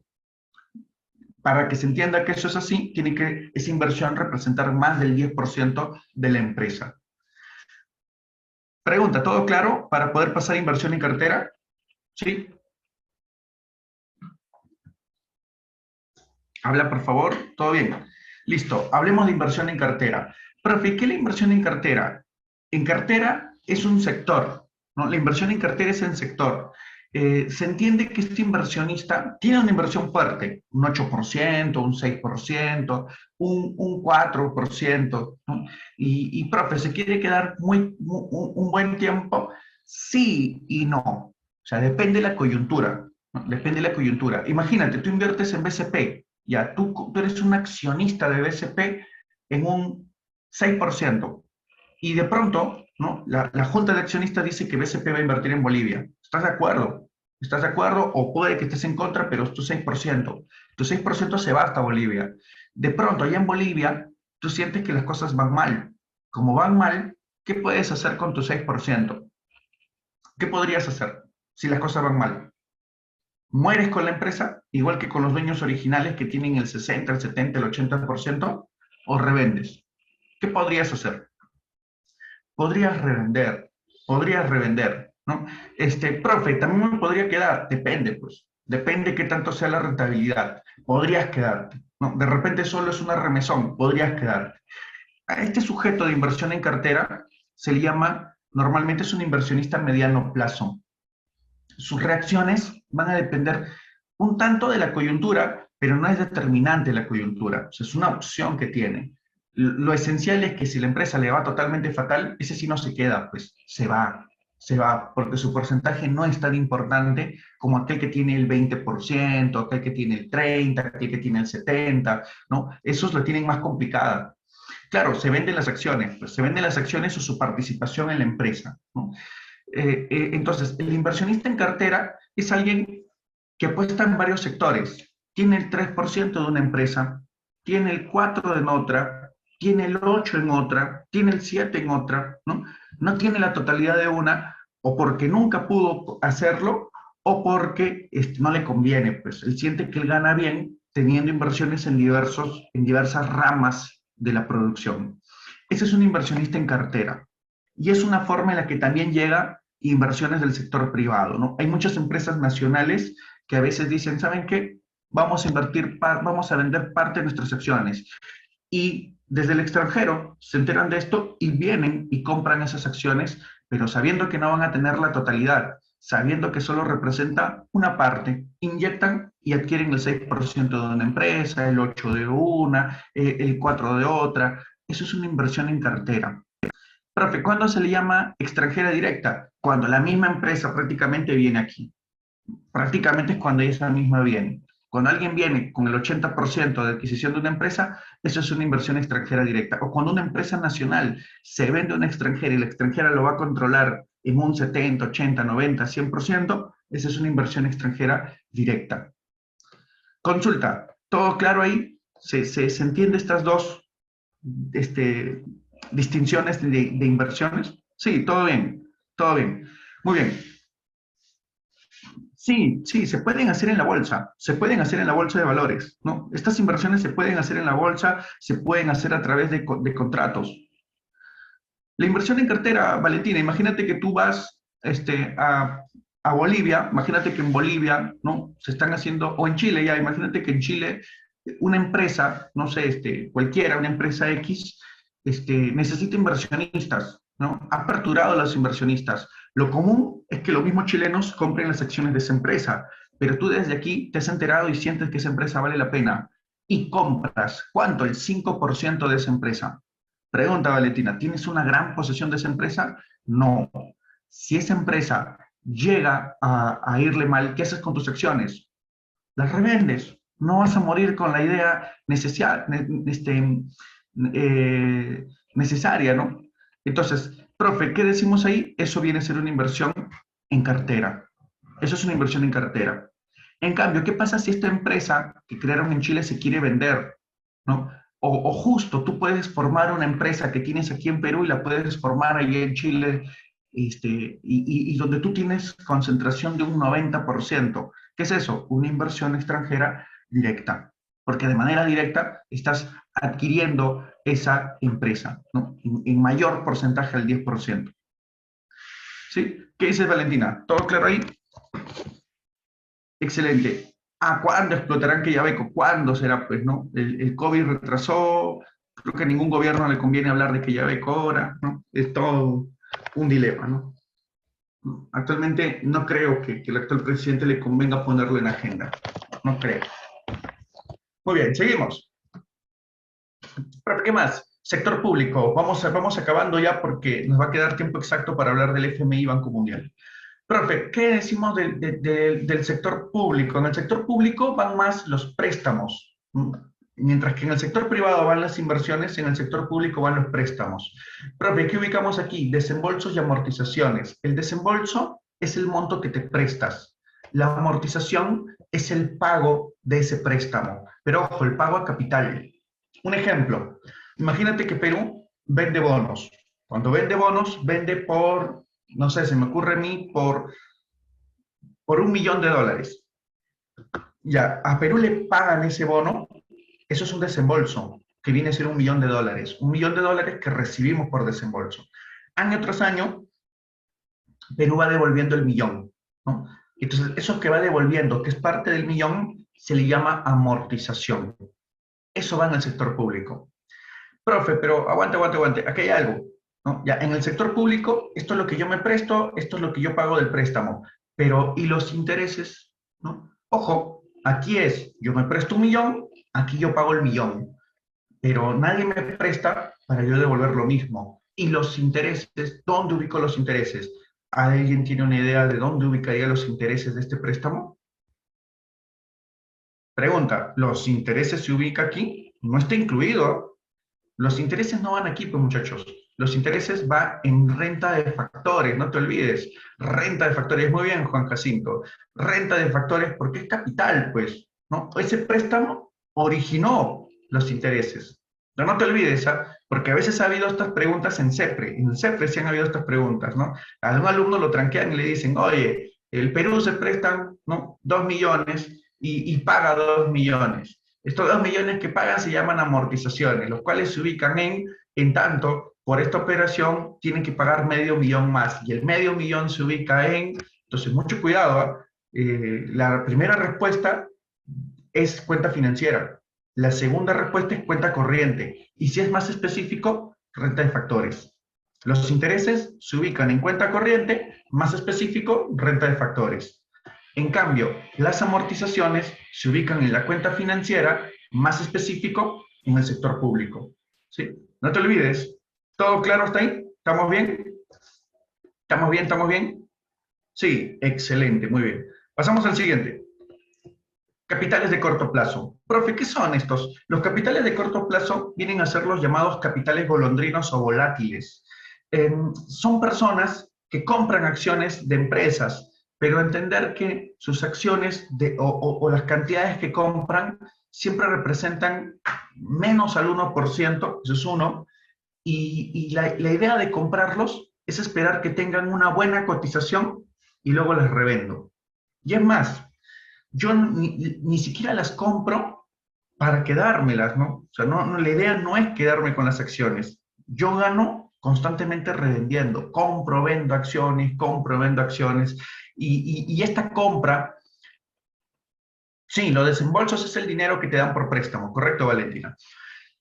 Profe, entonces en el caso del capital corto plazo, en el caso del capital corto plazo decimos nosotros que son aquellos accionistas que compran, venden acciones, pero todo va a depender de la coyuntura de lo que pasa en un país. Un ejemplo, si tú crees, ¿no? Si tú crees que de pronto, ¿no? El presidente, Pedro Castillo, asusta mucho al inversionista, el inversionista siente que el presidente de pronto va a poner muchas restricciones para el inversionista, para las empresas, entonces lo que van a hacer estos accionistas es irse del país, van a revender sus acciones, baja la cotización en la bolsa de valores y se van. Pero si ellos sienten que el gobierno poco hace, ¿no? Para fiscalizar a las empresas privadas, estas operan con total libertad, o no pone muchas trabas o restricciones al mismo, los especuladores vienen a la Bolsa de Valores de Lima y comienzan a comprar acciones haciendo que éstas comiencen a valer más. Esto tiene que ver mucho con el mercado secundario, la reventa de acciones. Ahí es donde se dan estos capitales a corto plazo. Profe, ejemplo, ya, a ver, vamos con este ejemplo. Una consulta. Si tú compras acciones, no sé, se me ocurre a mí, de Cencosud, pero allá en Chile, allá mismo en Chile, compras acciones de la empresa Cencosud, ¿no? Y de pronto en Chile aparece un grupo militar y está tomando el poder. Pregunta, y si tú has comprado acciones en reventa, ¿no? O sea, tienes menos del 1%, ¿vas a querer quedarte con tus acciones allá en Chile? Vas a querer quedarte, los revendes en uno.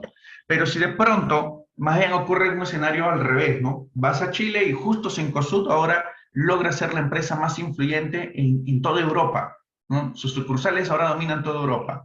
Habla, ¿querrás revender tus acciones o querrás comprar más bien? Claro, vas a querer comprar más, vas a querer tener más. Ya, estos son los llamados capitales golondrinos, ¿no? Se acomodan a una situación específica en un determinado momento. Esas son las llamadas o los llamados capitales golondrinos. Muy bien, seguimos. Un ejemplo, me dicen por ahí un ejemplo real, ya lo que pasó con Graña y Montero, pues, lo que pasó con Graña y Montero. Profe, ¿qué pasó?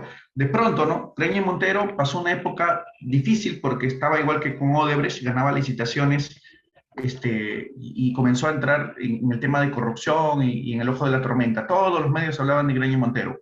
¿Qué hicieron muchos accionistas? Dijeron, no, no conviene. Los golondrinos, sobre todo, se fueron. Y esto, aquellos que saben analizar, que les gusta tomar riesgo, dijeron, voy a comprar de Graña y Montero, un precio barato, ¿no? Vamos a ver qué pasa. Algunos se cansaron y siguieron revendiendo, otros compraban. Profe, finalmente, ¿qué pasó? En el tiempo, Graña Montero sigue operando en el Perú y la gente ya se olvidó de Graña Montero, se siguen centrando en OAS, en Odebrecht, y Graña Montero pasó la página, ¿no? Pasó la página, ya dijo, voy a colaborar, ¿no? Ya no más, no, no me llamen, no me metan, ¿no? Profe, ¿qué significó para Graña Montero ello? Significó pues que comiencen a recuperar el nivel de sus acciones y todo el mundo comenzó a volver porque sus acciones eran más baratas y ahora se cotizaron otra vez más altas, ¿no? Eso es golondrino, golondrino, ¿no? Golondrino volátil, capital de corto plazo. Muy bien, seguimos. Profe, ¿cómo nos va aquí? Aquí nos va positivo. Ahora sí, vamos con las últimas tres cuentas para que te des cuenta que el tema era cortito, ¿no? Vamos con las últimas tres cuentas. Profe, ¿qué es el financiamiento excepcional y cómo lo puedo entender? ¿No? O sea, me queda claro que con estas dos balanzas ya debería estar todo. ¿Por qué hablamos de financiamiento excepcional? Imagínate el caso peruano. ¿Cómo nos sale la cuenta corriente? Habla, lúcete, tú ya eres un capo. ¿Cómo nos sale cuenta corriente? Caso peruano, ¿positivo o negativo? ¿Cómo nos va? ¿Cómo nos va? Habla, cuenta corriente, ¿cómo nos va? Negativo, ¿no? Salimos con déficit. Listo, sigue. ¿Cómo nos va en la cuenta financiera? ¿Cómo nos va en la cuenta financiera? Nos va positivo, ¿no? Positivo. Este es el caso peruano para que el Perú de esa manera trate de equilibrar su balanza, ¿no? No significa que siempre va a salir cero, pero la idea es aproximarnos al mismo, ¿no? Incluso si se puede superávit, mejor, ¿no? Así Perú equilibra su balanza.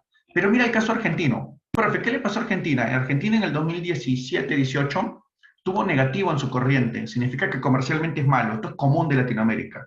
Pero además de eso, nadie le quería prestar y nadie quería invertir en Argentina. Más bien los inversionistas se iban. Su cuenta financiera salió negativa. ¿Qué puedes deducir de lo que está pasando en Argentina? En Argentina, ¿sobran dólares? Faltan dólares. ¿Qué está pasando con los dólares en Argentina? ¿Abundan? Se han ido. Habla. Luce, te toque. Si cuenta corriente es negativo y cuenta financiera es negativo, significa que los dólares se están yendo al mundo. Incluso las mismas empresas nacionales deciden invertir en el mundo que en su propio país. Profe, ¿esto qué genera? Crisis. Faltan dólares en esa economía. Profe, ¿cómo pagamos este incendio? Reservas internacionales no van a ser suficientes. Siguen faltando dólares en esta economía. Profe, ¿qué hacen los países? Acuden a un organismo financiero internacional y aquí es donde aparece la cuenta financiera excepcional, cuando te prestas de ese organismo que ayuda a los países en su balance de pagos. Profe, ¿cómo se llama? Fondo Monetario Internacional. Y esta entidad te presta y te inyecta divisas. Entonces, profe, ¿qué es el financiamiento excepcional, no? ¿Qué es el financiamiento excepcional? Yo no sé por qué le he puesto cuenta. ¿Qué es el financiamiento excepcional? Es una cuenta en la que los países tratan de ayudarse de organismos financieros internacionales y logran con aquellos que deben renegociación de la deuda, refinanciamiento de la deuda o condonación de la misma. Profe, ejemplo, para hacer comercio exterior, pues Sebastián, si tú no tienes dólares, ¿cómo traes los insumos que necesitamos del mundo? ¿Cómo traes harina de trigo necesario para hacer el pan, el fideo, las galletas? ¿Cómo traes petróleo para el transporte y para el uso de maquinarias, ¿no? Este, ¿Por qué no otra moneda? Esto tiene su historia, ¿no? Esto tiene su historia. Seguro tu profe de historia te lo comentará, el patrón dólar, el patrón oro, ¿no? Pero tiene su historia. ¿Y por qué no? Por lógica, pues, a ver, yo te pregunto, Sebastián, ¿por qué si tú vendes un producto al mundo, aceptarías que te paguen con la moneda de Taiwán? ¿Aceptarías que te paguen con reales brasileros? ¿Aceptarías que te paguen con dólares zimbabuenses? ¿No? ¿O aceptarías el dólar americano? Es sentido común, ¿no? Todos van a aceptar de manera general el dólar americano. Ya hemos dicho en la clase pasada que el dólar representa casi el 60% de las divisas a nivel mundial, ¿no? Algunos aceptan euros, otros aceptan yenes, rara vez aceptan yuanes y libras esterlinas, mayormente dólares americanos, ¿no? El 60% de la economía mundial gira en torno al dólar. Muy bien, seguimos. Profe, en el caso del financiamiento excepcional, la renegociación tiene que ver cuando el país no puede cumplir y ¿qué hace? Para poder reactivarse, pide a los que le deben establecer nuevas fechas de pago. Y estos países del mundo o principalmente organismos mundiales, o los organismos mundiales, le dan esa posibilidad al país. ¿Sabes qué? Mira, no me puedes pagar, vamos a hacer algo, renegociemos la deuda, ¿no? ¿Qué significa? Vamos a establecer nuevas fechas de pago. O refinanciémosla. ¿Qué significa? Te hago un nuevo préstamo, pero vamos a ponerlos en cuotas más cómodas para que me puedas pagar. De esa manera, reactivamos tu economía. O lo otro, te condonamos la deuda, ¿no? Profe, ¿qué significa perdón? Lo que a veces hacen los organismos financieros con algunos países de África. Algunos países de África están en dictadura, el FMI no les presta para nada. Pero cuando salen de dictadura, entran en democracia, permiten que lleguen las inversiones, para que este país pueda reactivarse más rápido, muchas veces el FMI les hace préstamos, como ven que no pueden cumplir, pero las inversiones ya se están consolidando, ¿qué hace? Condona. Te perdono la deuda, pero reactívame la economía, ¿no? Te perdona la deuda. Profe, ¿esto puede ocurrir? Sí, puede pasar. Caso peruano, Noruega, por ejemplo, le condonó una deuda al Perú, que me parece está en noticia ahí abajo. Consulta, ¿todo claro con esta cuenta? Por favor, a través del chat, confírmame, ¿todo claro con esta cuenta? ¿Todo bien? Financiamiento excepcional, préstamos, renegociaciones, ¿no? Es una forma de equilibrar tu balance de pagos si tus dos cuentas principales salen mal. Muy bien. Errores y omisiones. Profe, ¿qué incluimos en errores y omisiones? Estimaciones. A veces, en los registros respectivos, hay productos que entran a Perú y que no sabemos dónde ubicarlos. Bueno, no sabemos dónde ubicarlos, se registra el ingreso, pero aparece como un error ahí. como un error porque no sabemos exactamente dónde es, dónde iba, ¿no? Porque el producto es muy extraño cuando entró. O sea, no sabemos en qué rubro ubicarlo. Entonces, ahí tenemos errores al compilar la información, ¿no? Se puede transgiversar esa información y tenemos un error. Profe, ¿qué es una omisión? Son actividades ilícitas, dinero que sabemos que entra al Perú o que sale del Perú y que son por actividades que nunca se quisieron registrar. Profe, ¿qué actividad podría generarnos ingresos de divisas y que no se quisieron registrar? Narcotráfico. Oye, Perú exporta droga al mundo, sería ilógico no admitir, ¿no? Exportamos pasta básica de cocaína, insumos para que en el mundo hagan más droga, exportamos ello, ¿no? Después de Colombia somos uno del segundo país, ¿no? Entonces, ante esta situación, nosotros decimos, ahí hubo una omisión. Profe, ¿cómo el BCR obtiene esta data? Estimaciones, a través de la policía, a través de lo que se incauta, a través de lo que puede analizar en los diversos mercados cercanos, sobre todo a donde está el narcotráfico. Es de esa manera que se hace una estimación. Ah, profe, o sea, no hay un monto exacto. No puede haber un monto exacto, pues. En la vida vas a ir al narcotraficante y le vas a decir, señor narcotraficante, no, no es para denunciarlo, es solo para llenar mi balance de pagos. Dígame usted cuánto fueron sus ventas de droga en el año anterior. No te va a decir, pues, no. No te van a meter balazos ahí. Lógicamente que hay estimaciones, ¿no? Hay estimaciones. Profe, y también salen divisas, claro, también salen, ¿no? El caso del contrabando, pues, contrabando, por el caso de Bolivia, por ejemplo, salen un montón de divisas por el tema de contrabando, ¿no? Lógico, el contrabandista no te va a dar detalles, si no le vas a hacer pagar, pues, los respectivos impuestos, ¿no? O trata de personas, por ejemplo, sabemos que ese mercado existe, ¿no? La policía ya se encarga de combatirlo, pero sabemos que existe, ¿no? O tráfico de animales exóticos. Entonces, en las omisiones tenemos esa información, ¿no? Estimaciones que se pueden hacer. Aquí, por ejemplo, el caso de Noruega, ¿no? Este es el caso de Noruega, lo que te comentaba, ¿no? Que con Noruega, por ejemplo, perdonó el 20% de una deuda que Perú tenía con ese país. Esto fue en el 2007. Muy bien, seguimos. Profe, ¿y cuál es la última y quinta cuenta? La quinta cuenta termina siendo el resultado de toda la balanza de pagos. Profe, ¿cómo que el resultado? Claro, saber si la balanza nos fue superavitaria o deficitaria. ¿Cuándo decimos que fue superavitaria? Cuando los créditos, la entrada de dólares, fue mayor a los débitos, a la salida de dólares. Y deficitaria cuando los débitos son mayores a los créditos. Ahora, entender lo siguiente, si nuestra balanza de pagos, que normalmente es un 50-50, a veces tenemos superávits, a veces tenemos déficits, recuerda que los superávits terminan siendo por la cuenta financiera, inversiones y préstamos, y los déficits terminan siendo por lo mayo, principalmente por la cuenta corriente, que somos malos comercialmente. Entonces, cuando llegamos a tener un déficit, significa que se fueron más dólares de la economía. El BCR tiene que, para equilibrar este mercado de divisas, tiene que poner dólares. ¿De dónde los ponen? De sus reservas internacionales. Entonces nuestras reservas disminuyen. Cuando nuestra economía presenta muchos déficits, años consecutivos de déficit, entendemos nosotros que nuestras reservas están disminuyendo. En tanto, cuando nuestra economía registra muchas veces superávits, muchas veces hay más créditos que débitos, se entiende que hay muchos dólares en la economía. ¿Qué hace el BCR? Saca esos dólares de la economía y nuestras reservas internacionales crecen, nuestras RIN crecen. He ahí la quinta cuenta, el resultado. Entonces, financiamiento excepcional, préstamos, condonaciones, refinanciamientos, ¿no? Con el FMI principalmente serían los préstamos. Errores o omisiones, narcotráfico y otros errores que puedan haber.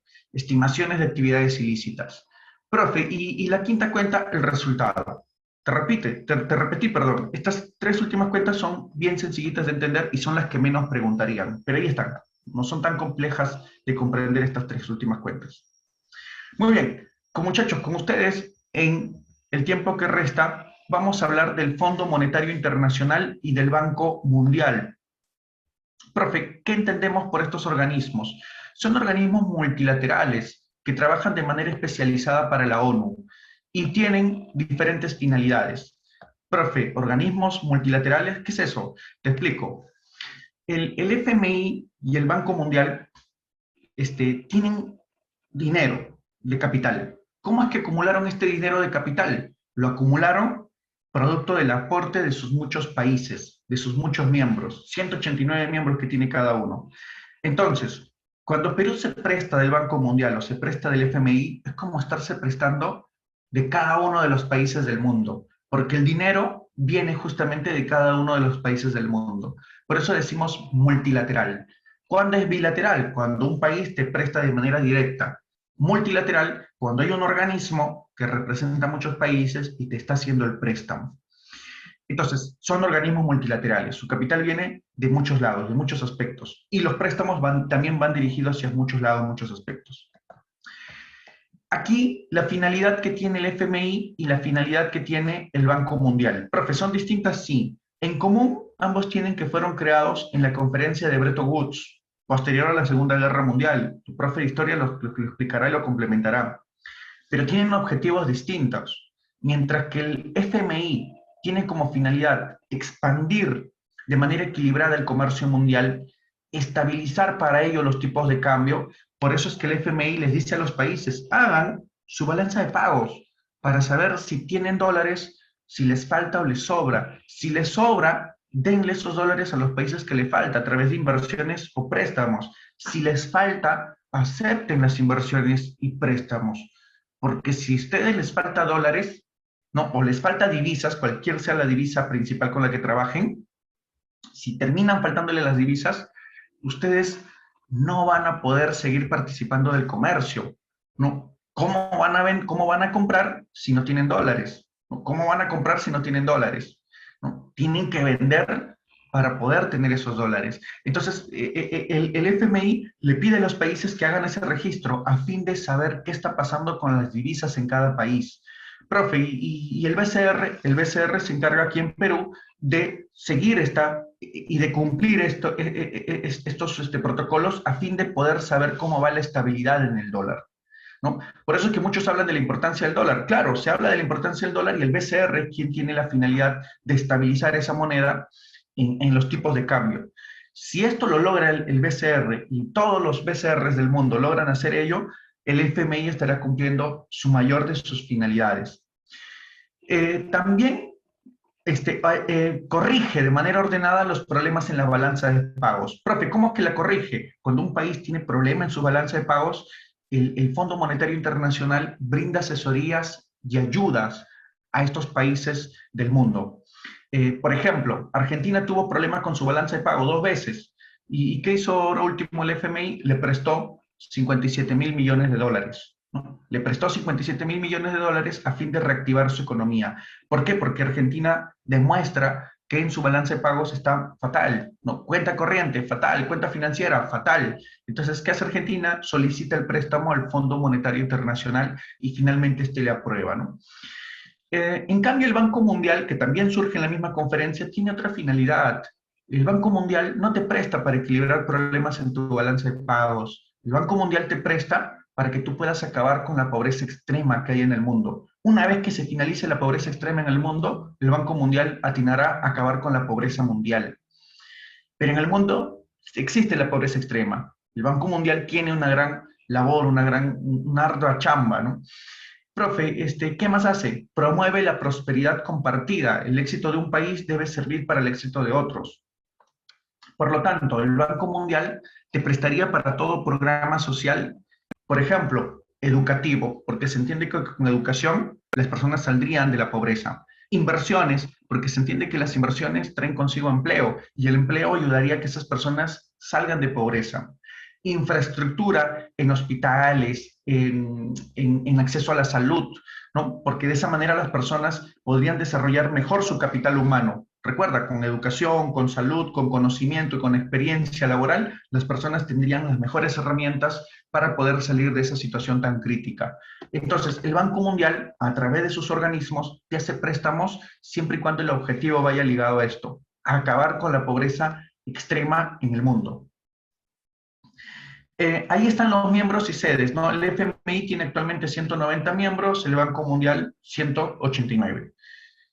Y la sede queda ambos en Washington, ¿no? Hay un vistazo rápido de lo que es el Fondo Monetario Internacional y te voy a pedir, por favor, ¿no? Aquí al menos,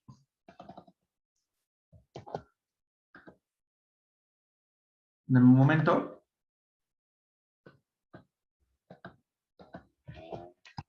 te voy a pedir por favor que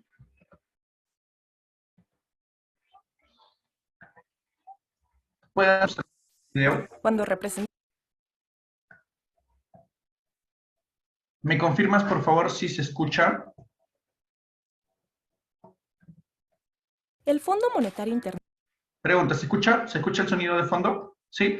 Muy bien. Entonces te comparto este video, por favor. Mucha atención. El Fondo Monetario Internacional tiene su origen en 1944, cuando representantes de Estados Unidos, Inglaterra y otras 42 naciones se reunieron para elaborar un plan que evitara las distorsiones económicas y desequilibrios que resultaron de la Segunda Guerra Mundial. ¿Cuál es el sentido de este organismo internacional? Así está la cosa. Aunque tiene diversos cometidos, como promover la estabilidad financiera y el crecimiento económico, o vigilar las políticas en estas materias y aconsejar sobre ellas, la función más notoria del FMI es la de otorgar préstamos a sus miembros, especialmente cuando sus fuentes de financiamiento privado están debilitadas. En la última década, sus intervenciones más destacadas han sido en Europa, debido a la crisis de deuda que amenazaba a varios países. En 2010 le otorgó a Grecia, junto con el Banco Central Europeo y la Unión Europea, un préstamo por 140.000 millones de dólares. Y un año después le dieron uno a Portugal por 99.000 millones de dólares. Otro préstamo destacado fue el de 57.000 millones de dólares que le aprobó Argentina en 2019.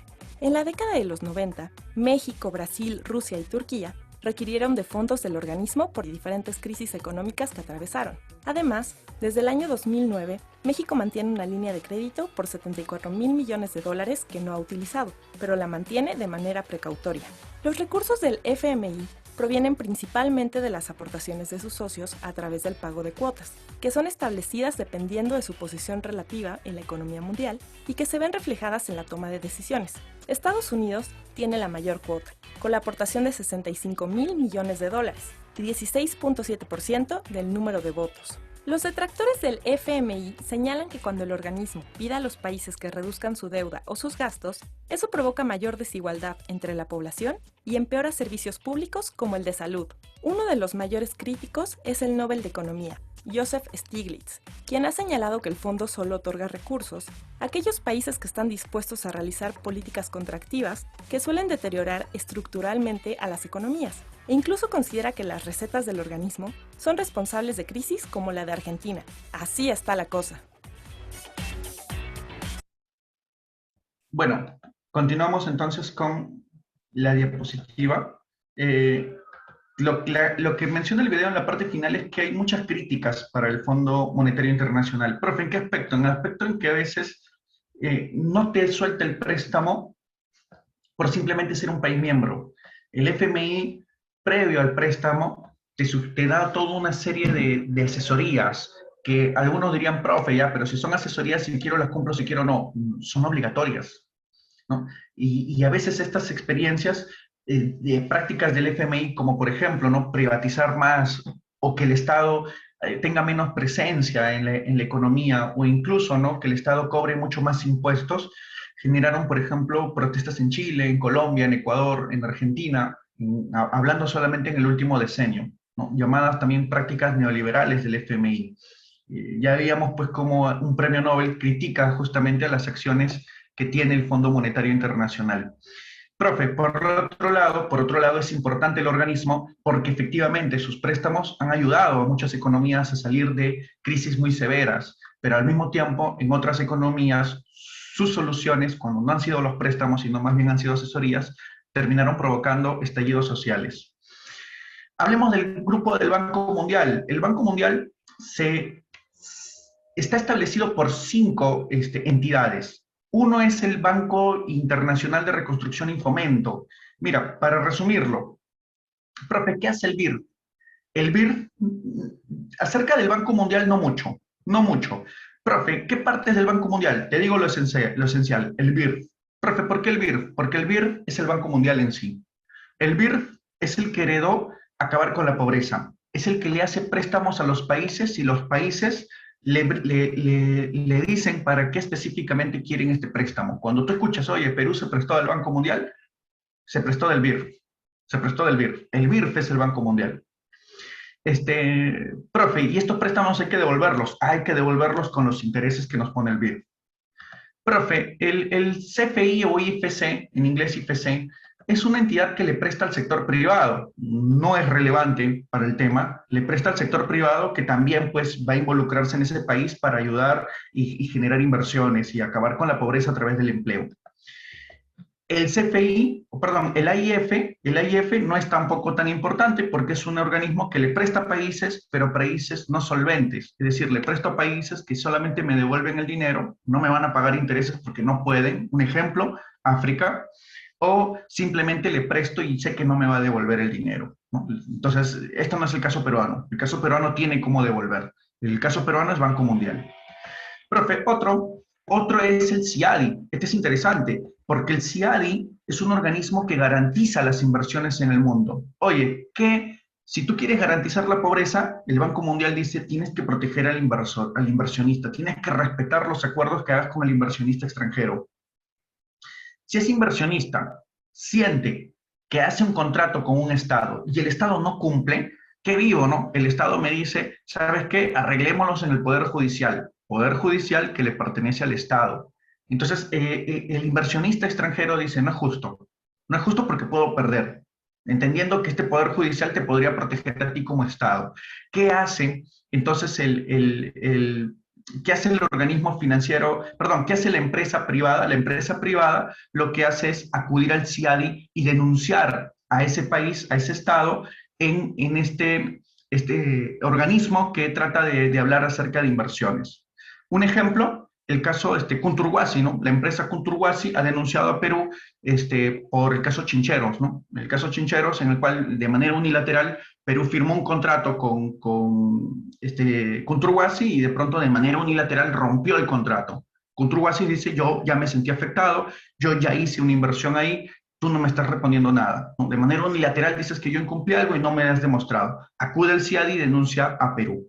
Pero si Perú pierde, paga indemnización. Y el otro es el OMG, ¿no? El OMG, que te repito, no es tan importante porque el OMG en realidad es un organismo que garantiza inversiones. Caso de Venezuela, ¿no? Si Venezuela se reactiva, lo más probable es que el nuevo presidente, o si siguiera siendo el mismo presidente, pida a esta entidad garantías para el inversionista, de manera que el inversionista que vaya a establecer ahí en ese país sus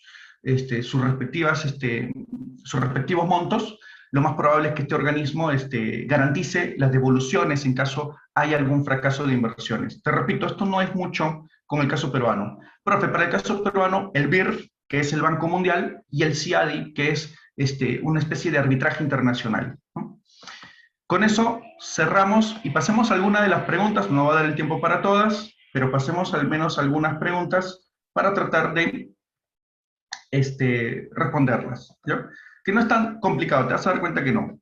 Por ejemplo, mira, dice la pregunta 1. Vicente sabe que la balanza de pagos es aquel registro estadístico ordenado sistematizado del valor monetario de las transacciones económicas realizadas entre residentes y no residentes de una economía. Te describe qué es la balanza de pagos.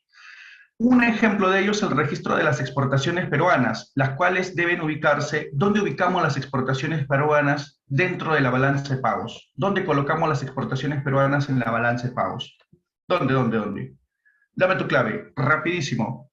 La balanza, ¿en qué parte de la balanza de pagos ubicamos las exportaciones peruanas? Recuerda, las exportaciones peruanas son bienes. Como son bienes, va en balanza comercial. Profe, no hay balanza comercial. La balanza comercial pertenece a la cuenta corriente.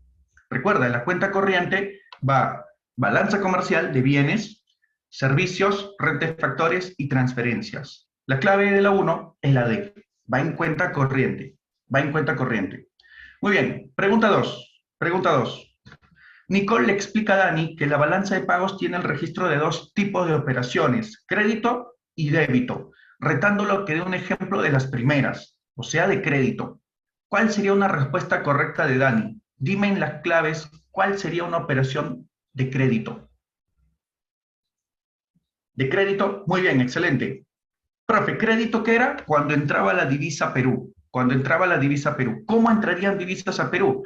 Inversiones extranjeras en el país. Claro, las inversiones extranjeras traen divisas al Perú, ¿no? Traen divisas al Perú. Entonces la pregunta 2 sería la alternativa A, ¿no? Avioncito. Vamos con la 3. Pregunta 3. Pregunta 3.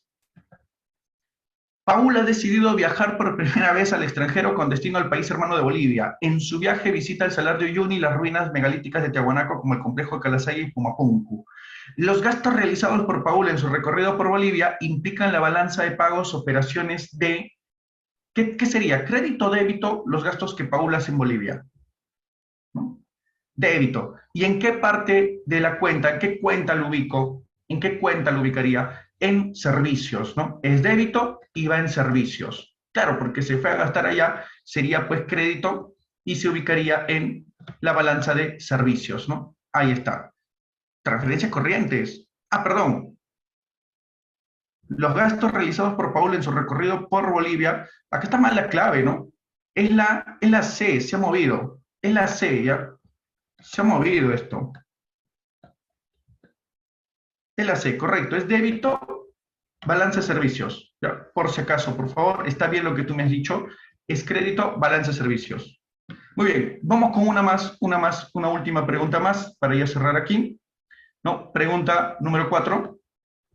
Jesús lee en el diario El Comercio que según el reporte de Invest in Perú en el 2020, Reino Unido, España y Chile se convirtieron en las principales fuentes de aportes de capital hacia el Perú, llegando a explicar el 48% del saldo de inversión extranjera registrados hasta junio del año pasado. Las inversiones descritas en el enunciado, ¿dónde se ubicarían? ¿Dónde ubicaríamos inversiones que hacen en el Perú? ¿Dónde lo ubicamos? Claro, muy bien, Juliano. Muy bien, excelente. Esto, muy bien, Angélica, muy bien, Brigitte. Esto se ubica pues en la cuenta financiera. Esto va en la cuenta financiera. No te olvides, préstamos, inversiones, siempre se van a ubicar en la cuenta financiera. Muy bien, listos, jóvenes. Hasta aquí al menos vamos a dejar estas 4 preguntas. ¿Sí? Estarían pendiente 8. Esto lo estaríamos resolviendo en la siguiente sesión. Muy bien, cuídense todos, un fuerte abrazo. Hasta luego, Brigitte, cuídense todos, cuídense. Hasta luego, hasta luego. Hasta luego, Merida, hasta luego. Cuídate. Vayan resolviendo sus claves, sería sugerible para evitar contratiempos. Muy bien, hasta luego a todos, cuídense.